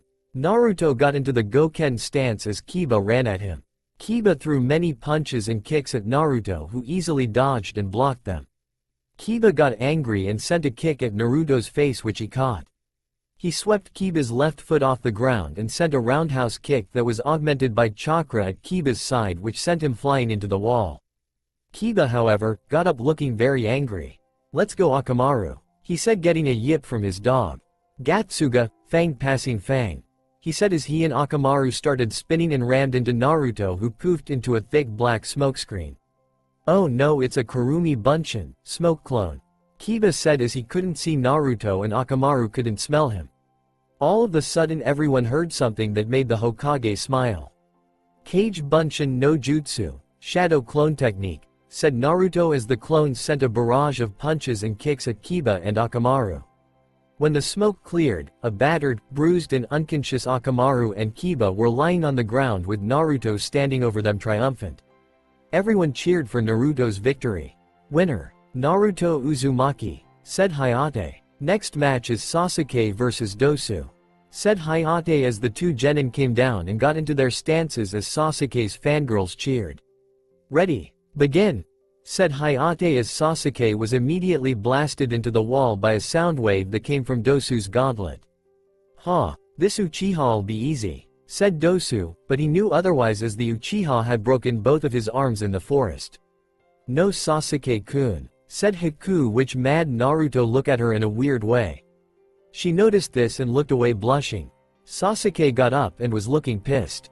He had black flame marks that were coming from his shoulder.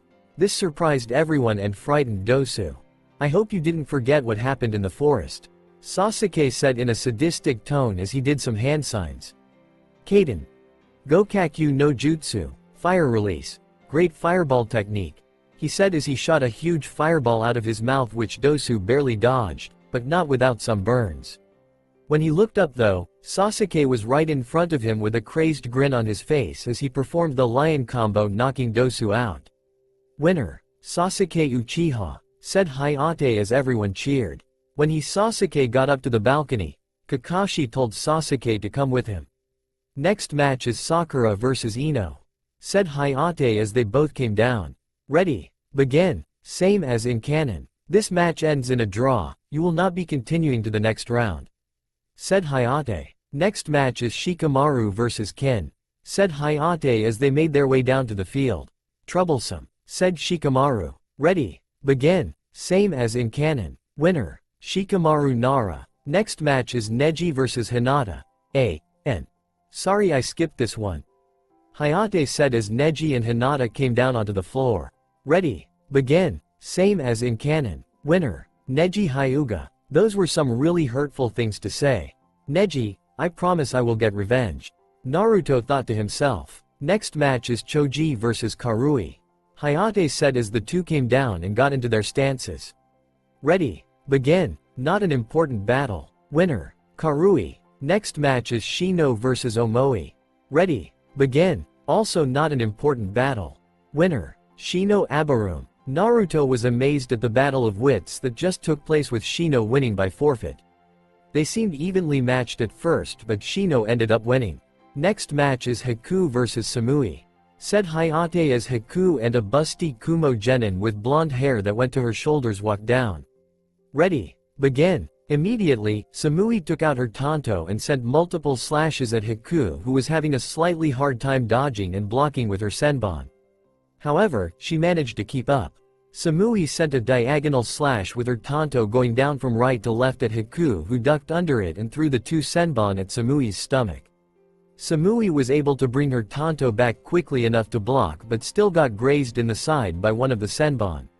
She then sent a sideways slash at Haku's face, who had to do a backflip to dodge. When she landed on her feet she started doing one-handed hand signs. Hayaten. Mikio Hyosho, ice release. Demonic mirroring ice crystals. She said as mirrors made of ice formed in a dome around Samui, surprising everyone. Haku jumped into one of the ice mirrors and projected her image on all of the mirrors. She stared, throwing senbon rapidly at Samui, who barely blocked any of them, and she was knocked unconscious from the pain. Winner, Haku Yuki. Said Hayate as everyone cheered. That's my girl. Said Zabuza with a smile. Next match is Kankuro vs Zobo. Said Hayate. Ready, begin. Match is not important. Winner, Zobo. I have to watch out for that kid too. Naruto thought. Alright, that's it for that matches. The finals will be held in 1 month, so rest up and get some training in. Said Hayate. Also, please look up on the board for the matchups in the finals. Neji Hyuga vs Sasuke Uchiha. Shino Abarum vs Gaara. Shikamaru Nara vs Tamari. Haku Yuki vs Karui. Naruto Uzumaki vs Zobo. Alright, you guys can go now. Said Hayate as everyone left. As Naruto was about to leave, however, he sensed a familiar presence behind him. You need something, Gigi? Naruto asked the Hokage. Actually yes. Please meet me in my office immediately. Said the Hokage as he shushined away. Naruto quickly did the same. Hokage's office. Ah, Naruto, so I have a few things to tell you. Said Hiruzen. I wonder what he has to tell you. Said Toriko, speaking up after a long bout of silence.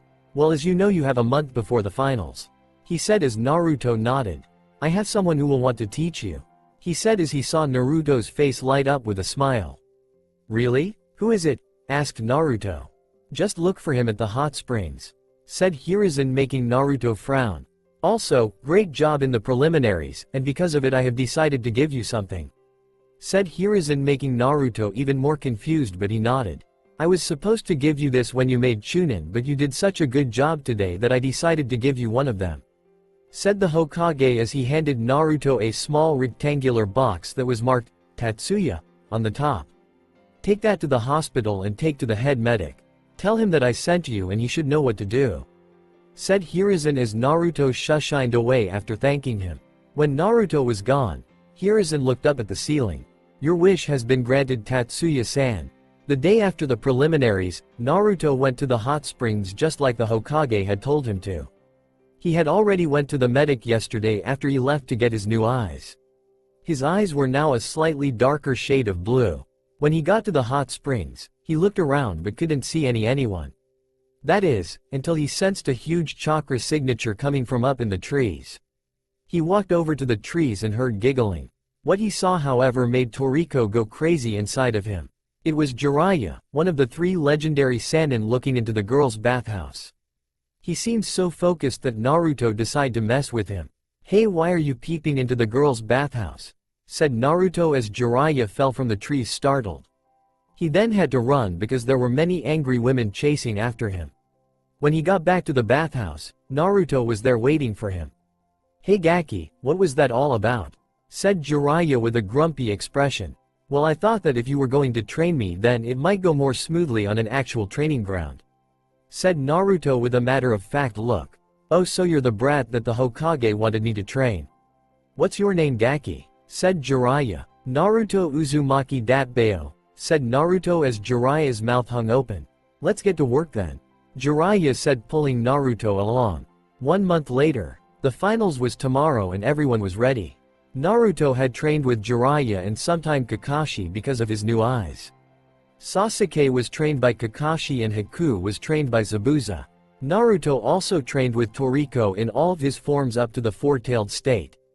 Naruto was about to go on a date with Ino for making it to the finals. Haku and Sasuke also went on a mini-date of their own. Next day, everyone was packed into the finals stadium and ready for the finals. Naruto went over to Sasuke to tell him about his new abilities. "Hey Sasuke, I have to tell you something," said Naruto, pulling Sasuke aside. "Yeah? What is it?" said Sasuke as Naruto closed his eyes.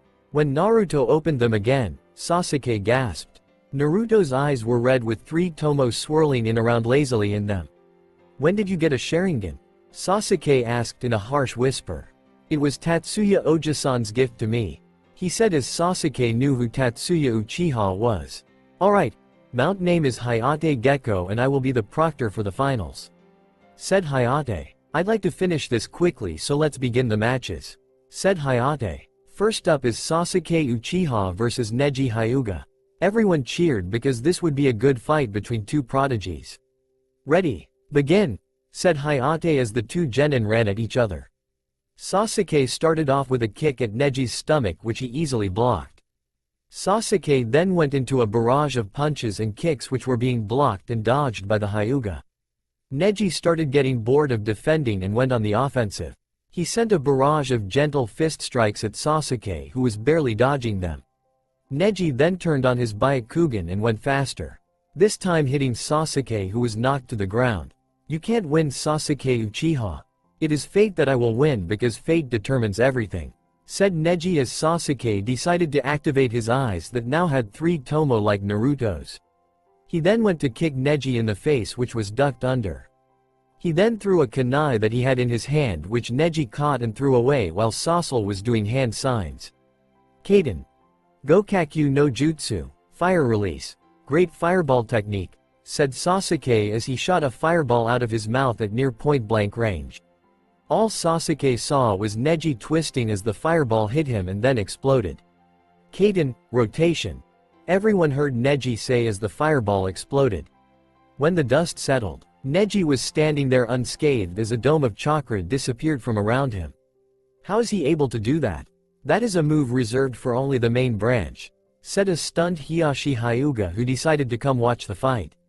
Neji ran at Sasuke and started hitting him. 2 palms, he said, hitting Sasuke twice. 4 palms, he said, hitting Sasuke 2 more times. 8 palms, he said, hitting Sasuke 4 times. 16 palms, he said, hitting Sasuke 8 times. 32 palms, he said, hitting Sasuke 16 times. 64 palms, Neji finished as he stepped forward and delivered the final 32 blows. Sasuke was on the ground and found that he couldn't move. "I blocked all 64 of your chakra points. There is no point. Proctor, call the match," said Neji. When Hayate was interrupted by the sound of laughing. He looked down to see Sasuke laughing as black flame marks spread across his body. "This could be dangerous," said the cage in the cage, both who was sitting next to the Hokage. "I know," said the Hokage. Under his mask as the cage, however, Orochimaru was smiling at what was happening.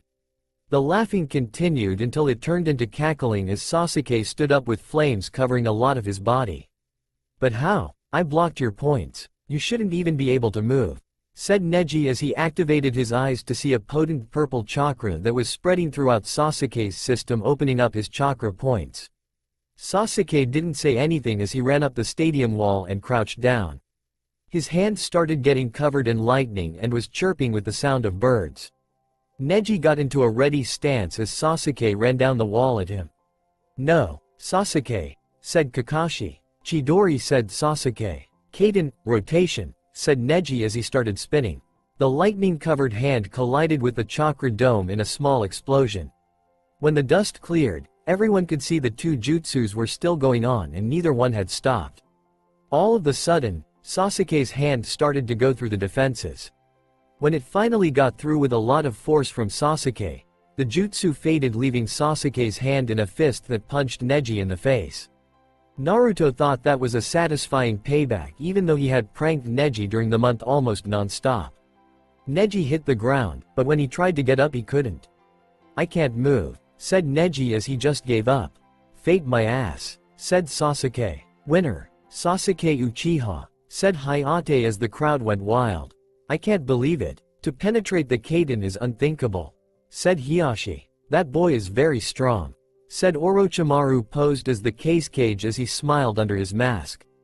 "Indeed. However, you haven't seen anything yet," said the Hokage, which confused Orochimaru. "If this really is Orochimaru, I will definitely find out when Naruto battles," thought Hiruzen. "Next battle is Shino Abarum vs Gaara," said Hayate. "Proctor, I forfeit," said Shino as everyone in the stadium booed him as he left the stadium. "That is saddening. I really wanted to see how my son would do in an actual fight," said Orochimaru. "Alright. Well, the next match will be Shikamaru Nara vs Tamari," said Hayate as the two walked down. "Ready, begin." Same as in canon, everyone booed Shikamaru because he forfeited when it looked like he was going to win. "Winner, Tamari," said Hayate with a sweat drop. "Troublesome," said Shikamaru. "Alright. Next match is Hikuyuki vs Karui," said Hayate as the two girls got into their stances. "Ready, begin," said Hayate as the two girls started up. Karui made the first move as she immediately pulled out her sword and charged at Hiku. Hiku ducked under the first strike and blocked the second one with some senbon. She had to jump backwards from the third strike and she threw the 3 senbon which were in her hands as she did some hand signs. Karui dodged the senbon as Hiku finished the hand signs. "Futon. Daitopa, wind release. Great breakthrough," Hiku said as she shot out a blast of wind at Karui, who was knocked into the stadium wall. "Yo, Karui, you are doing alright. I know it is you who will win this fight, yo," said the Jonin sensei from Kumogakure as a few people's sweat dropped at this. Karui got up from where she was only to see Hiku going through another set of hand signs. "Sweden. Suiryuden no Jutsu, water release. Water dragon bullet technique," said Hiku as a giant water dragon came from the lake in the corner of the stadium. Karui barely dodged, and the impact stunned her a bit. Hiku took the time and ran at her in a burst of speed. When Hiku got to Karui, she kicked her in the face and sent her flying into the wall yet again. Karui got up and had little time to dodge the senbon that were sent flying at her by Hiku.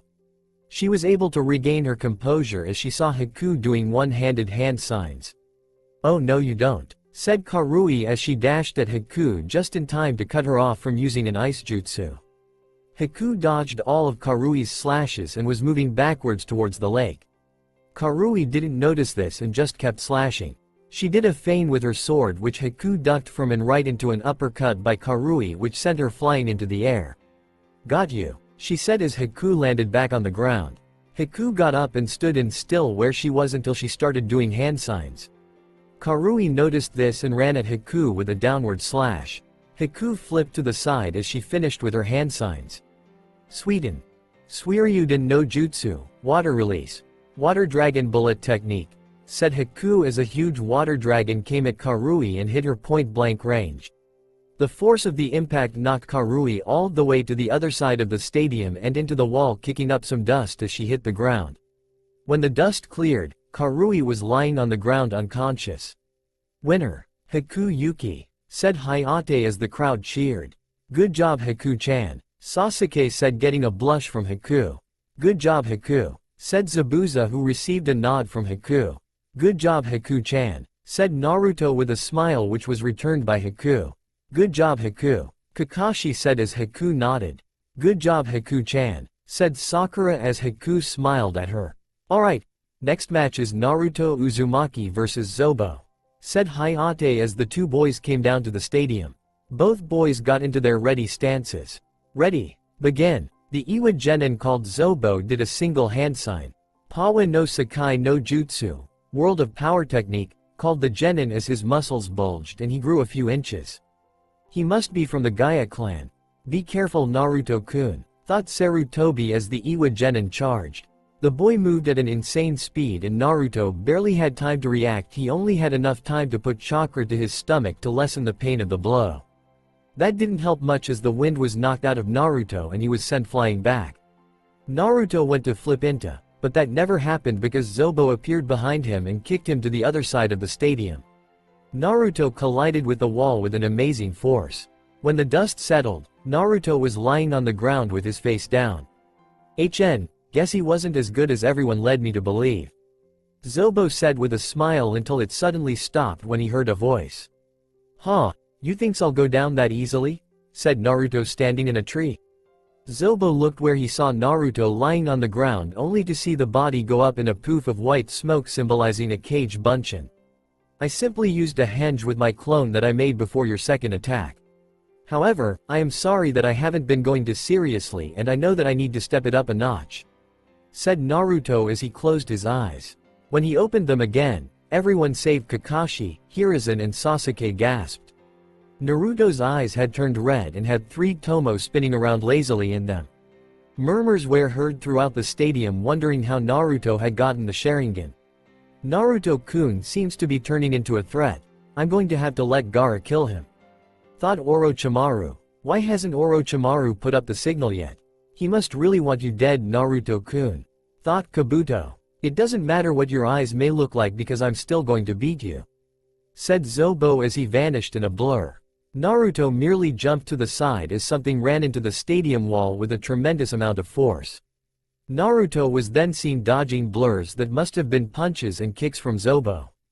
Getting annoyed, Zobo finally jumped back and did hand signs. Finally some ninjutsu, said Naruto as he did some hand signs. Doden. Dosakiryu, Earth Release. Earth and Stone Dragon, said Zobo as a huge dragon made of mud came out of the ground. Raiden. Raikyu, Lightning Release. Lightning Ball, Naruto said as he finished his hand signs and put chakra into his hands. He gathered it into a huge ball made of lightning which he threw at the dragon. The two jutsus collided and there was static electricity crackling throughout the air. After the dust settled, Naruto went into doing hand signs. He performed a no-handed henge with one of the pebbles that was created by the last 2 jutsu that was in front of Zobo. He then finished his hand signs and called out the attack. Raiden. Raiju Hashiri no Jutsu, Lightning Release. Lightning Beast Running Technique. He said as he covered his hand in lightning which turned into a dog and ran right at Zobo, hitting him at point-blank range. Zobo was severely electrocuted and was knocked unconscious. Winner. Naruto Uzumaki. Hayate said as the crowd roared for Naruto and his skillful victory. Under his mask as the cage, Orochimaru was furious. However, on the outside, he was smiling at the victory of the blonde-haired genin. Wow, that boy is very impressive, said the cage. Oh, you haven't seen anything yet, said the Hokage, surprising Orochimaru. Alright, looks like this year we have 5 semi-finalists, said Hayate before Tamari raised her hand. Proctor, I forfeit, said Tamari. Okay, that makes it easier. Here are the next matches, said Hayate pointing up to the board. Sasuke Uchiha vs Haku Yuki. Naruto Uzumaki vs Gaara. Wow, I can't believe 3 people from your team made it to the semifinals, Kakashi. You should be proud, said Guy. I am, said Kakashi in a bored tone. Alright, the first match is between Haku Yuki and Sasuke Uchiha, said Hayate as they both made their way down. I won't go easy on you, Sasuke-kun, said Haku. I didn't expect you to, Haku-chan, said Sasuke as he activated his eyes. Ready, begin, said Hayate as Sasuke and Haku ran at each other. Haku threw 3 senbon at Sasuke, who dodged to the right. He then threw a kunai at Haku, who also dodged it. They then engaged in a taijutsu fight. Haku tried to kick Sasuke, but Sasuke spun around it, sending a punch at Haku's face. Haku ducked under the punch. Haku then took at a senbon and tried to hit Sasuke in a pressure point. However, Sasuke jumped back and did some hand signs. Kaden. Enden, fire release. Flame bullet, said Sasuke as he shot out small blasts of fire that went towards Haku as she did some hand signs. Sweden. Suigaden, water release. Waterfang bullet, said Haku as drill-shaped water bullets came out of the small lake and collided with the fire bullets creating steam. When it cleared, Sasuke was gone, confusing Haku until she heard a jutsu name. Raiden. Jabashi, lightning release. Electromagnetic murder, Sasuke said as he sent an electrical current through the ground towards Haku. Haku had to jump into the air to dodge, but was surprised when Sasuke appeared in front of her with his fist reared back. His fist connected into Haku's face and sent her hurtling to the ground. When she got up from the ground, she only looked slightly affected. She then started doing one-handed hand signs. Haku used her chakra to create snow around her and then used her technique. Hyeten. Soryu Bofusetsu, ice release. Twin dragon blizzard, she said as she created two dragons out of the snow that turned black. The two dragons then merged into one giant dragon and rammed the ground where Sasuke stood only a second ago. However, even though Sasuke jumped back, the giant dragon turned into a tornado of snow that caught Sasuke, throwing him into the wall. However, when he hit the wall he poofed into a log, signaling a henge. When Haku turned around, she looked directly into Sasuke's Shurinen, which paralyzed her with a genjutsu. Sasuke then punched her in the stomach, knocking her out. Winner, Sasuke Uchiha, Hayate said as everyone cheered. Alright, next up is Gaara vs Naruto Uzumaki, said Hayate as the two boys came down. The case cage was smiling. This should prove to be a great battle, he said, but he was thinking something else. Naruto will finally die. He has become a nuisance now that he has the Sharingan, he thought until the Hokage spoke. Yes, you're right, but Naruto has a few more surprises for us. Hiruzen said, surprising the case cage. Mother will have your blood, said Gaara back on the battlefield. Father is going to spank you, Naruto said with a crazed look until he burst out laughing. Okay then. Ready. Begin, said Hayate as Naruto immediately jumped back. Naruto threw some kunai and shuriken, which were all blocked by Gaara's sand. Naruto then appeared right in front of Gaara and sent a punch at his face, but the sand blocked again, and this time it encased Naruto's hand. Sabaku Q, sand binding coffin, Gaara said as sand encased all of Naruto's body. Sabaku Soso, sand waterfall funeral, Gaara said as the sand crushed Naruto. Everyone gasped until they saw a puff of white smoke. The real Naruto came from the trees with a smile on his face. Let's test this out, said Naruto as he threw a kunai at Gaara. The one thought that was on everyone's mind was, what is Naruto thinking? However, that thought was silenced when Naruto did a hand sign. The kunai kept going past the sand that was supposed to defend Gaara but didn't, and hit him in the side of the face. Gaara reached up and touched his cheek and looked at the warm red liquid that was his blood. My blood, said Gaara in disbelief. It was that seal that my clone put on your sand when he punched it, said Naruto as Gaara started laughing maniacally. Naruto wasted no time and disappeared in a blur. He reappeared in front of Gaara and placed a palm on his chest and palmed him, knocking him over. When he landed on the ground, everyone could see that there was a seal on his chest. Gaara struggled, but he couldn't get up. Gaara got angry and started to change. Ha ha ha ha. Gaara laughed as half of his body turned into that of a tankui made out of sand. He then got up, much to Naruto's surprise, and charged at him. He punched Naruto in the chest and sent him flying into the wall and through it. Hayate was about to call the match when he saw Naruto climb back through the hole looking angry. Maybe I should call this match off, he said until he saw red chakra coming from Naruto. Let's do this, said Naruto as the chakra surrounded him. He grew 4 tails and went on all 4s. Let's go, Sandboy, Naruto said in a now demonic voice that scared everyone. He then proceeded to run at Gaara and punch him in the face with an earth-shattering punch that sent him through the wall. Naruto then appeared on the other side of the wall next to the still flying Gaara and threw him in the air by his arm. He went up very high as Naruto appeared next to him again. He then sent an axe kick that connected with Gaara, sending him back down into the stadium. When the dust cleared, there was a huge crater with Gaara in the middle lying on the ground. Hayate was about to call the match again until he saw sand start swirling around Gaara. The sand then turned into a giant tankui with Gaara sticking out of its head. "It's me," said Shukaku with a giant grin on his face. Naruto landed in the stadium and started to do hand signs. He then placed his hands on the ground. Mokuton Hijutsu. Jukai Koden, wood release secret technique. Nativity of a world of trees, said Naruto as giant roots appeared from the ground and wrapped around Shukaku, bringing him to his knees. This surprised the cage. "What? The boy has the Sharingan and wood release? I really wish I had marked him instead. I'll just have to kill him myself soon," thought the cage. "How do you know the wood release boy?" said Shukaku as Naruto didn't answer and instead went behind him. Mokuton. Daijirin no Jutsu, wood release. Great forest technique, said Naruto as his arm turned into a giant hand which he then proceeded to spank Shukaku with.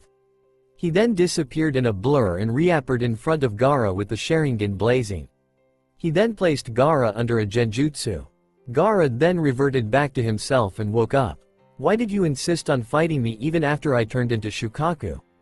Gaara asked Naruto. "Because I did it to protect everyone that is close to me," said Naruto as Gaara fell unconscious.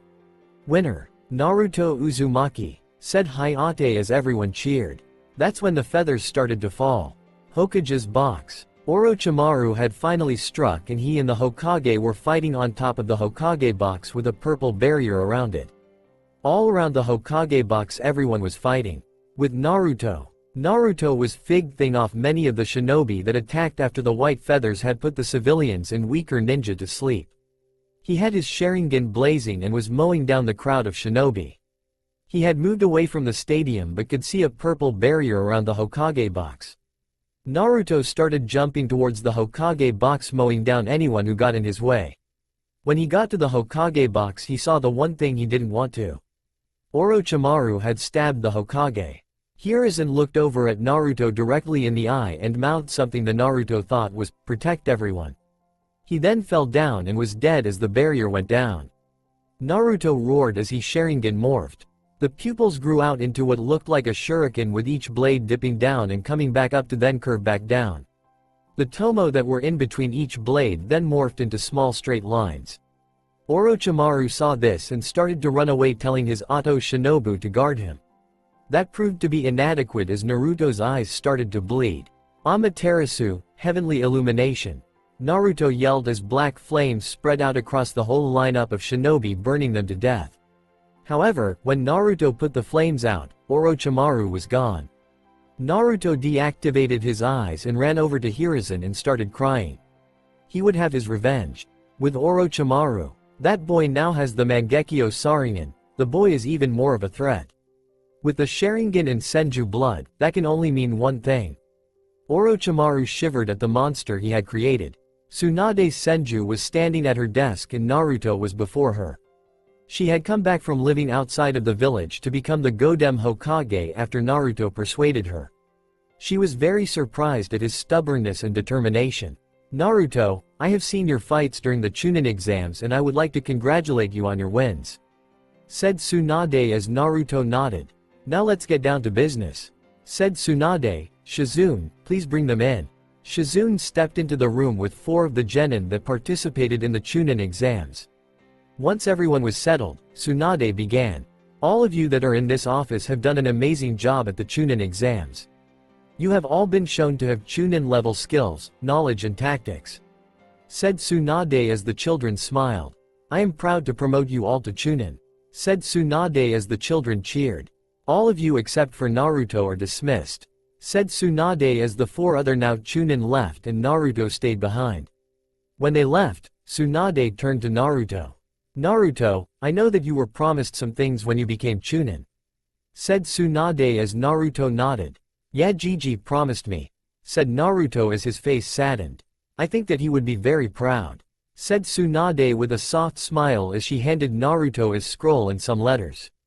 "Also, I am sending you away on an S-rank mission with Jiraiya for 2-3 years," said Tsunade as Naruto's eyes widened. "How will the village survive if I'm gone?" asked a surprised Naruto. Tsunade just chuckled. "I think we have plenty of strong ninja besides you," said Tsunade. Alright, I'm trusting you, hag, said Naruto, which caused a tick mark to grow on Tsunade's head. However, she rubbed her temples and the tick mark subsided. Your mission is to go to all of the 5 great elemental nations and some other places that Jiraiya might take you to train. You will also help Jiraiya in any way to build relationships with the other nations. The mission begins in 3 days, so go home and get prepared, said Tsunade as Naruto nodded. He turned to leave, but Tsunade's voice stopped him. Oh yeah, and Naruto, said Tsuande. Naruto turned around and was met with a crazy strong fist to the face which sent him all the way to the village gates. However, while he was flying, he could still hear Tsunade's voice. Don't ever call me hag again. Naruto landed with a huge crash that made a crater in the ground. He was scarcely aware of the eternal gatekeepers Izumo and Katetsu cowering at their posts. However, he was aware of another chakra signature from behind him. He recovered and got up very quickly in a battle stance, only to see Sasuke standing there looking bored at him. Naruto felt stupid that he didn't recognize the chakra signature earlier. Why are you here? I thought you were on a date with Haku, said Naruto. I told her to wait for a second because I knew you would end up here, Dobi, said Sasuke, getting a growl from Naruto. What do you want then? Said Naruto, obviously irritated. I was sent on a mission by Tsunade, said Sasuke, making Naruto's eyes widen. She sent me on an S-rank mission to join Orochimaru and gain his trust. Why would she do that? Said Naruto. She thinks that if I gain enough power I would be able to defeat him, said Sasuke. I need your help to convince him though. What do you need my help with? Asked Naruto, who was still confused. I've already contacted a group called the Sound 4 who are part of Orochimaru's guard. They are coming tomorrow to pick me up and I need you to try to come get me. I'll be waiting at the Valley of the End for you, said Sasuke as he disappeared in a swirl of leaves. After he left, Naruto made his way home in deep thought. At Naruto's house, Naruto was examining the scroll that the Tsunade gave to him. He had opened it earlier after he read the letter from his parents, who he found out were the Yondaime Hokage and Kushina Uzumaki. He was really surprised at first because they were both legends. However, after some consideration, it did make sense. He had then opened the scroll to find his father's special 3-pronged kunai. He then opened the letter from Tatsuya. Dear Naruto-kun, if you are reading this, then sadly I have passed on. It has been great fun with you. I almost adopted you even. However, I have now passed on and I will no longer be there physically for you. However, I promised the Hokage that no matter what, I would always protect you. My sister shared the same resolve as I did. This is why I have given you our eyes to have. We will be there in spirit and will protect you and the ones that are close to you. We will always love you, Naruto-kun. Love, Tatsuya Uchiha. Naruto put away the letters and the boxes in a drawer and put a seal on it. He was standing reminiscing until Toriko's voice interrupted his thoughts. Naruto, there's someone at the door, said Toriko, and sure enough there was a knock on the door. Naruto went to the door but stopped before he could open it. He sensed 2 huge chakra signatures that he didn't recognize. The 2 figures also seemed to be trying to conceal their signatures. Naruto opened the door cautiously. When the door was opened fully, Naruto got a good look at the 2 people. One was a short man who was only a little taller than him. The man had raven hair and onyx eyes. The other man was a lot taller and weirdly enough had blue skin and gills. He also had very sharp teeth that were set in a smile. Both of the people had on dark cloaks with red clouds on them.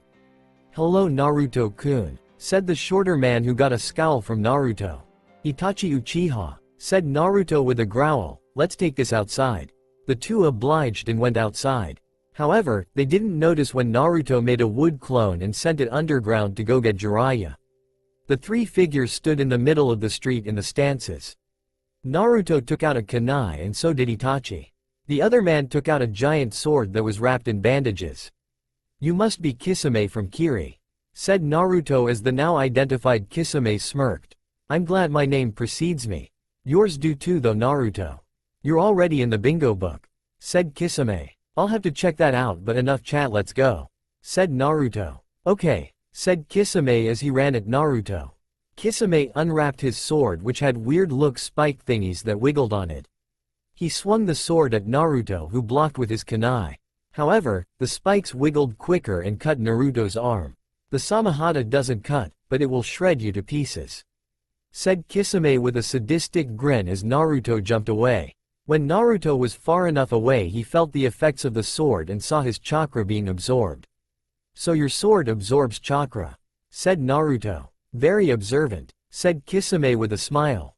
"I'm going to have to be more careful," thought Naruto as he went to attack Kisame now that his hand was healed with Toriko's help. "The Kyuubi is very helpful to you," said Itachi. Naruto ignored him and ran at Kisame. Kisame swung his sword at Naruto, aiming for his head, but Naruto flipped over the strike and smacked Kisame on the back with the palm of his hand. A sealing array appeared on his back and a portal of darkness appeared from the seal. Kisame was sucked in all the while screaming, "That's my Mugen no Yami Fuin, Infinite Darkness Seal. It's an original," said Naruto as he ran at Itachi. As Naruto was about to get to Itachi, he had to do a backflip to dodge the Samahata that would have killed him. He turned to see Kisame smiling at him. "Come on, you thought you were fighting the real thing. That was just a water clone," said Kisame. "Don't kill him," said Itachi, who got a nod from Kisame. "Fine, I guess I'll have to go harder," said Naruto, but he was thinking differently. "This could be bad. I hope Jiraiya-sensei shows up soon." As if by cue, Sasuke Uchiha showed up, but Naruto wasn't looking for him. He saw Itachi and his mouth hung open. "Itachi?" Sasuke got angry all of a sudden. "Why?" "Sasuke, you're still just a child, so go home. I'm not here for you anyway," said Itachi with an emotionless face. "Well then I'll make you notice me," said Sasuke as he did some hand signs. "Kaden. Gokakyu no Jutsu, fire release. Great fireball technique," said Sasuke as he shot out a large fireball at Itachi. The fireball exploded, but when the dust cleared, Itachi was gone. Naruto sensed his presence delayed as Itachi reappeared next to Sasuke and kicked him into one of the buildings. Naruto ran to help him, but he was also kicked into the same building by Kisame. When he got into the narrow hallway, he saw Itachi pinning Sasuke to the wall by the throat. "Tsukuyomi, Moon Reader," said Itachi after activating his eyes. All of a sudden Sasuke started screaming and clutching his head. Naruto tried to help him, but Kisame blocked his way. "You're my opponent," said Kisame with a smirk. "Fine, then let's go," said Naruto as he ran through hand signs rapidly. "Futon. Kei's no Yaiba, Wind Release. Blade of Wind," said Naruto as he threw a sickle made of wind at Kisame, who blocked it with the Samahata. Kisame ran at Naruto and started swinging his sword in a frenzy. Naruto was barely dodging and decided to even the playing field. Naruto's eyes glowed red and had 3 tomo in them. Naruto started dodging the strikes more fluidly and Kisame was having a hard time. Naruto ducked under a strike and slashed at Kisame, causing red fluid to leak. "I'm impressed. You actually managed to cut me. Nice work," said Kisame as he fully unwrapped the Samahata. "Now, prepare to be shredded," said Kisame as he swung at Naruto. However, he had to dodge an incoming shuriken thrown by none other than Jiraiya. "Kachiyose. Gamaguchi Shibari. Summoning. Toadmouth Bind," said Jiraiya as he slammed his hands on the ground. All of a sudden, the hallway turned into a large fleshy place that Naruto didn't understand. "This is the esophagus of a great, fire-breathing toad. You cannot escape," said Jiraiya, explaining for Naruto to understand. "Kisame, we're leaving. If we battled Jiraiya-sama now it would only end in a draw," said Itachi, causing Kisame to raise an eyebrow, but he complied. Itachi activated his eyes and all of a sudden there was black fire on one of the walls that burned a hole through it, leading back out to the street. The 2 Akatsuki members jumped through the hole and disappeared. "How did he do that?" asked Jiraiya to himself. "It's simple. He used Amaterasu, which creates an unquenchable black flame that is stronger than normal fire," said Naruto, causing Jiraiya's mouth to drop. "What? I have the Mangekyo, remember," said Naruto. Sasuke moaned, causing the 2 to look over at him. He was lying on the ground while clutching his head. "I'll take him to the hospital," said Jiraiya as he grabbed Sasuke and disappeared in a shushin. Naruto went back to his home for some well-needed rest. Next morning, Naruto woke up to knocking on his door. He went to the door and sensed Sakura on the other side. He opened the door to see a frantic-looking Sakura. "What's wrong?" asked Naruto, confused. "Sasuke's gone," said Sakura, making Naruto's eyes widen in fake surprise. What? Said Naruto. Please go after him, said Sakura. Okay, said Naruto as he left his house after getting dressed. Naruto went and got Kiba, Choji, Shikamaru, Neji, and Haku to fight the Sound Four. They met at the gates to go get Sasuke. Let's go, said Naruto as the children left. The team had moved through the forest and were stopped by many on their way to find Sasuke. Choji went up against Jirobo. Neji went against Kidomaru. Shikamaru went against Tayuya, and Kiba went against Sakin and Yukon. Haku also got stopped by a man named Kimimaro, but Gaara and Rock Lee showed up to help. Naruto is currently about to enter the Valley of End. Naruto entered the valley and saw Sasuke standing on top of the huge statue of Madara Uchiha. Naruto jumped up on the other statue of Hashirama Senju, his great-grandfather, and faced Sasuke. So you've finally come. I almost thought you had died, said Sasuke with a huge grin. Sasuke, don't do this, said Naruto. Why would you care? Asked Sasuke while the smirk never left his face. Because I'm your friend, said Naruto, which caused Sasuke to get very angry. We were never friends. You're just a loser, Sasuke said. Naruto knew he was acting, but for some reason it still hurt. Well, I'm here to bring you back, said Naruto, getting into a stance while Sasuke did hand signs. Kaden. Gokakyu no Jutsu, fire release. Great fireball technique, said Sasuke as he shot out a huge fireball from his mouth. Naruto started doing hand signs as well. Kaden. Gokakyu no Jutsu, fire release. Great fireball technique, Naruto said, shooting out a fireball that was the same size. Both fireballs collided in a huge explosion. When the dust settled, Naruto and Sasuke were facing each other on the water at the bottom of the waterfall. Kaden. Goryuka no Jutsu, fire release. Great dragon fire technique, said Sasuke as he shot out a giant flaming ball in the shape of a dragon's head. Naruto quickly did hand signs to counter.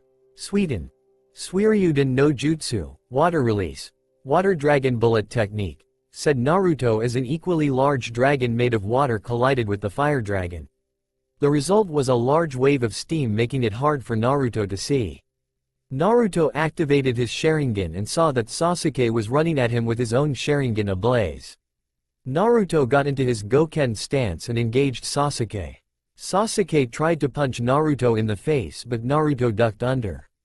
He then sent a fist towards Sasuke's gut, which was caught. Sasuke sent a kick to Naruto's stomach, which was also caught. Sasuke then brought his free elbow down on Naruto's head, but Naruto dodged and swept Sasuke's free leg from the ground. While Sasuke was in the air, Naruto punched him in the stomach with a chakra-powered punch, which sent Sasuke flying into the side of the canyon. Sasuke came out of the canyon looking very angry, but Naruto continued doing hand signs. Mokuton. Mokuryu no Jutsu, wood release. Wood dragon technique, said Naruto as he slammed his palm against the water. The ground rumbled a but, then, all of a sudden, a giant dragon made out of wood came from out of the water. The dragon was up to the middle of both of the statue's shins and was scaring the shit out of Sasuke at the moment. However, Sasuke had his own surprise for Naruto. Go and suck all of Sasuke's chakra until he is unconscious, said Naruto as the beast set into motion. It ran right into motion and a wave of water rose, blocking Naruto's view. When the water settled, Naruto was surprised to see a giant purple bony head holding on the dragon's head, holding it back. The hand was extended from a set of purple ribs, and Sasuke's Sharingan was different. When did you get the Mangekyo Sharingan? Asked Naruto in confusion. When Itachi put me under Tsukuyomi. He showed me what he did to our clan on that day, said Sasuke. Now let's see what this thing can do, Sasuke said with a smirk. Sasuke's curse mark started to come out with black flame markings going across his skin. As it did, giant dark purple flame markings started to appear on the ribs and arm. At the same time, what looked like muscles and tissue started to form around the arms and ribs. Then a full body appeared in dark purple, complete with everything including legs. The giant figure picked up the dragon and, with the other hand, chopped off the dragon's head. Man, my Susanoo can't do that, said Naruto with a frown. Fine, I guess I'll just have to use a different technique, said Naruto. Red chakra stared to surround Naruto's body as his features became more feral.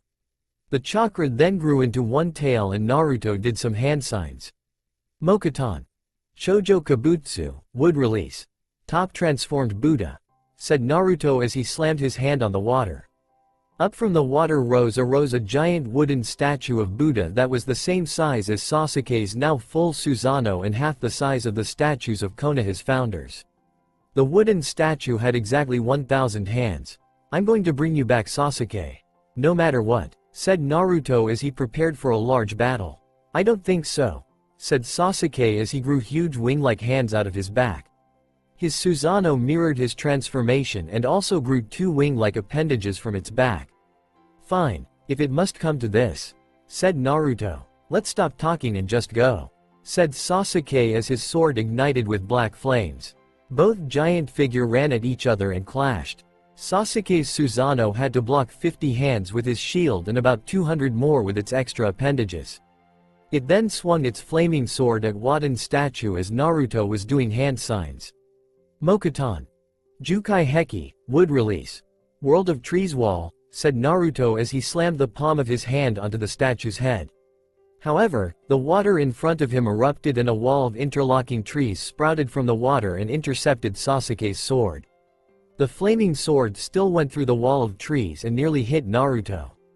Naruto, I just wanted to know that you can safely use 6 tails of my power, but be careful because it is going to get harder to control from now on, said Toriko, getting a nod from Naruto. Sasuke had finished cutting through the wall of trees and Naruto went on the offensive immediately. He had the statue feint with his 500 left hands and then hit the Susanoo in its side with its 500 left hands in around the same area. This attack sent the giant figure flying into the wall, creating a giant dent in it. When Sasuke got out of the hole, he ran at the statue with Naruto on its head, but was knocked out of his Susanoo by a 6-tailed Naruto with bones coming out of him. Sasuke landed in the water and it took him a while to get back to the surface. When he did, he had a surprised look on his face. How? He asked as the 6-tailed Naruto spoke. The one on top of the statue was a clone, said Naruto with a smirk. You will not beat me, said Sasuke as his hand began to be covered in black lightning. You'd be surprised, said Naruto as he formed a spiraling ball of chakra that had a red tinge to it. They ran at each other and met in the middle of the waterfall as their jutsus clashed. Chidori, Rasengan. There was a huge explosion that wrecked the waterfall where the justice collided. When the dust settled, one was looking at the other lying on the ground in front of him. I'm sorry, Sasuke, said Naruto as he reached down for Sasuke to pick him up. However, he was stopped by a fireball that exploded near him and a maniacal laugh. Kukukik. I knew that the sound 4 wouldn't succeed, so I went to check on Sasuke myself, said Orochimaru as he picked up Sasuke. No, said Naruto as he ran after Orochimaru. However, Orochimaru disappeared in a shushin before Naruto could get to him. When Orochimaru had gone, Naruto stood where he was for a second and then smiled a sad smile. Be careful, Sasuke, whispered Naruto to no one. Naruto was exhausted after the fierce battle he had with Sasuke. Kakashi had found him and helped him get to the hospital to treat his wounds. The rest of the team that helped him get to Sasuke was also worse for wear and had to go to the hospital. Naruto kept going over the battle in his head, but something still wasn't sitting right with him. How was Sasuke able to use full Susanoo when he got his Mangekyo after me? Even I haven't achieved that yet, pondered Naruto. However, the reason escaped him at the moment and he decided to let it go as Jiraiya walked into the room. Hey Gaki, I see you're finally awake after went unconscious when you arrived, said Jiraiya. Yeah, I guess I was pretty tired, responded Naruto. Alright then, the mission has been pushed back until tomorrow. Get some rest and get ready. Pack everything you will need. Also, say goodbye to anyone so you won't have to regret it later, said Jiraiya as he left. As soon as Jiraiya left, Naruto got out of the infirmary bed and went to look for one of his closest friends besides Sasuke. He was able to sneak into the nurse's office and find the room number. He then walked down the hall and found room number 126 and knocked on the door lightly. Come in, came a muffled voice from behind the door. Naruto walked in and saw Haku laying on a bed with bandages all over her face. How are you? asked Naruto as he sat down in a chair next to Haku's bed. I've been better, but I think I'll be okay, said Haku in a weak voice. That's good. This is hard to tell you, but I'm leaving tomorrow, said Naruto, which caused Haku's eyes to widen. What? Ow, said Haku as she grabbed her side. Naruto jumped up from his seat and was at her side, but she waved him away. I'm fine, just a little excited is all, she said. Why are you leaving? It had better be a good reason too, because I have already lost Sasuke to an important mission, said Haku, which caused Naruto to smile sheepishly. Well, my mission is to go to the other 4 great nations and spread peace while also training there, said Naruto as he relaxed upon seeing Haku calm down. Alright, but come back soon and make sure that Sasuke is with you, said Haku with a hopeful smile on her face. Will do, you also get stronger, said Naruto with a smile as he left. He had an important date to make. He arrived at Ikiraku Ramen and found Ino waiting for him at a somewhat secluded table. He went over and sat down. Hey Ino, you ready to eat? Asked Naruto. Sure, said Ino with a smile. They both ordered their food and ate their meals with little conversation in between. When they were finished, Naruto decided to speak. He opened his mouth to speak, but Ino stopped him. You're going to break up with me, aren't you? Ino said more than asked. I'm sorry, but I have a mission for a few years and I just can't do a long-distance relationship, said Naruto. I understand, said Ino as she got up and left Naruto sitting there to think about different things. After a while of sitting, Naruto decided to get up and go home. He got home and laid down in his bed and stared at the ceiling, thinking about the awaiting adventure tomorrow. He dozed off to a dreamless sleep. The next day Naruto came to the gates of Konoha where Jiraiya and all of his friends were there to wish him good luck.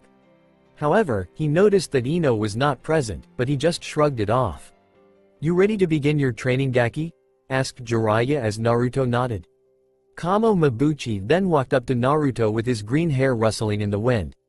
Stay strong, Naruto, and keep your will of fire burning bright, said Kamo. Will do, Kamo-sensei, said Naruto as he turned around to leave with Jiraiya. Everyone waved and yelled for the last time as Naruto and Jiraiya left the village. So where do you want to go first? Asked Jiraiya with a smirk. Well, I hear that there's a revolution going on in Kiri right now, said Naruto as he and Jiraiya both nodded at the same thought. 1 week time skip. Naruto and Jiraiya were walking on the road to Kirigakure because they had heard about a revolution because of a corrupt Kage who also happened to be the Jinchuriki for the Three Tails. The Mizukage had persecuted all of his subjects that had bloodlines in what was called the Bloodline Purge. Naruto decided to fight against him because he had bloodlines of his own. He had been training a lot since they left the Hidden Leaf village. It would take them about 3 more days to get to Kiri. Naruto and Jiraiya made to the nation of Kiri 3 days later. When they crossed the border, Naruto immediately sensed 3 presences. 3 ninja wearing Kiri forehead protectors came up to them. State your business, said the first one. Naruto responded by closing his eyes. When he opened them again, his Sharingan was ablaze. He's one of the Mon, one of the ninjas started to say until all 3 started clutching their heads and writhing on the ground. That was pretty harsh, Naruto, said Jiraiya. Shut up, pervy sage, I'm getting information, said Naruto. When Naruto was done getting information from the ninja, he killed them. Okay, so they were part of the group of ninjas still loyal to Kiri, and the revolutionaries are somewhere around this area. Also, my aunt made Terumi as their leader, said Naruto. Yeah, you mean Kushina's younger sister, said Jiraiya with a perverted smile. Hey, that's my aunt, said Naruto as he punched Jiraiya in the gut. Ow, Gaki, that hurt. I'm sorry, said Jiraiya. Shish, another presence is coming this way, and it is someone stronger than those 3 were, said Naruto as he and Jiraiya stood ready. A man came into the clearing and stopped. Who are you and what is your business here? Do you plan to help or harm the revolutionary army? Asked a man with dark blue hair and an eye patch over his right eye. The man walked over and placed handcuffs on Naruto and Jiraiya. Fine, but first you will have to come as our prisoners, said the man, to which Naruto complied. The 3 jumped off to the rebel camp. When they got to the camp, they were escorted to the biggest tent there, where a woman with a huge bust and auburn hair was sitting at a desk. She looked up from her papers and immediately addressed the man with the eye patch. Ow, who are these people and why are they here? asked the woman to the now identified owl. They're from the hidden leaf and claim to be here to help us. Also, this is one of the legendary Sanin, Lord Jiraiya milady, said Ao in a respectful tone. Ao, please uncuff them, said the woman as the two were uncuffed. Immediately, Naruto ran up and hugged the woman. What is this insolence? Yelled Ao before he was stopped by the woman. Why did you hug me, boy? Asked the woman. I don't think you know this, but my name is Naruto, Naruto Uzumaki, said Naruto with a grin. Naruto Uzumaki? Asked the woman with tears starting to stream down her face. This seriously perplexed Ao. Hi Aunt May, said Naruto with a smile as his aunt enveloped him in a hug. I thought you had died along with your parents, said May with tears streaming down her face even faster, dripping onto Naruto's head. No, my parents saved me, said Naruto. I'll get these two a tent pronto. Lord Jiraiya, could I please speak with Naruto privately? Said May as Jiraiya nodded and he and Ao left to go get the tent. Once they were gone, May spoke. We must catch up. What has happened in the past 12 years? Asked May. Well, it's been pretty tough, but I've managed. I also wanted to ask if you could train with me. I apparently have an affinity for all 5 elements and the potential to learn boil release, said Naruto, which greatly surprised May. Wow, that's amazing. Do you already have any bloodline abilities? Asked May out of curiosity. Yes, actually, I unlocked wood release and have since trained in it.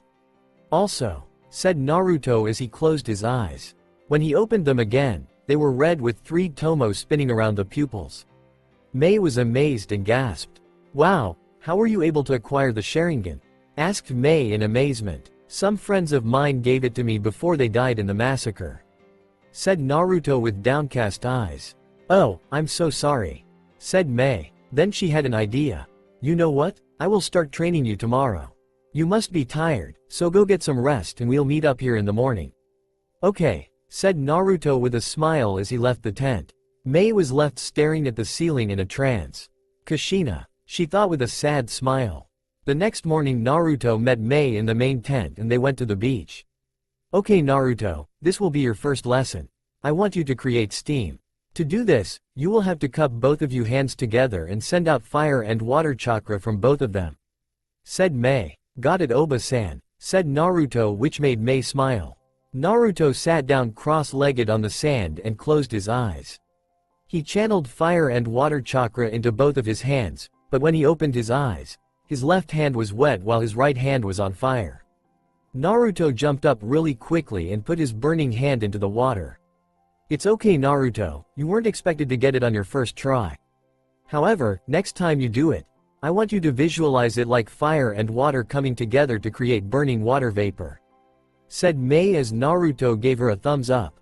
Naruto sat back down and concentrated again. He visualized what his aunt told him and his hands started to get warm. Naruto, you're doing it, said May with excitement. Naruto opened his eyes and saw that there was a thick steam coming from his hands. He decided to project it towards the rock and did so effectively. When the steam touched the rock, it completely melted, surprising Naruto. That is the power of boil release. Now, let's teach you a few techniques, said May. Naruto got back to the tent after a long day of training to find Jiraiya waiting for him. Naruto, let's go to the clearing in the forest to keep up on your fighting skills and see what techniques you've learned today, said Jiraiya. Why? Naruto groaned. Because I heard that there is going to be a battle in the morning, and they need you in tip-top shape, said Jiraiya with a smile and a thumbs up. Fine, said Naruto as the two went to the forest. Naruto came back worn out from a long day's work. When he got back to the tent, he sat down and took out the scroll of seals. Naruto, I want you to read about creating your own jutsus and then we can train while you are asleep, said Toriko from inside of Naruto's head. Okay, said Naruto as he opened the scroll. When he finished, he lied down and went to sleep. I'll be ready for tomorrow, thought Naruto as he drifted off to sleep.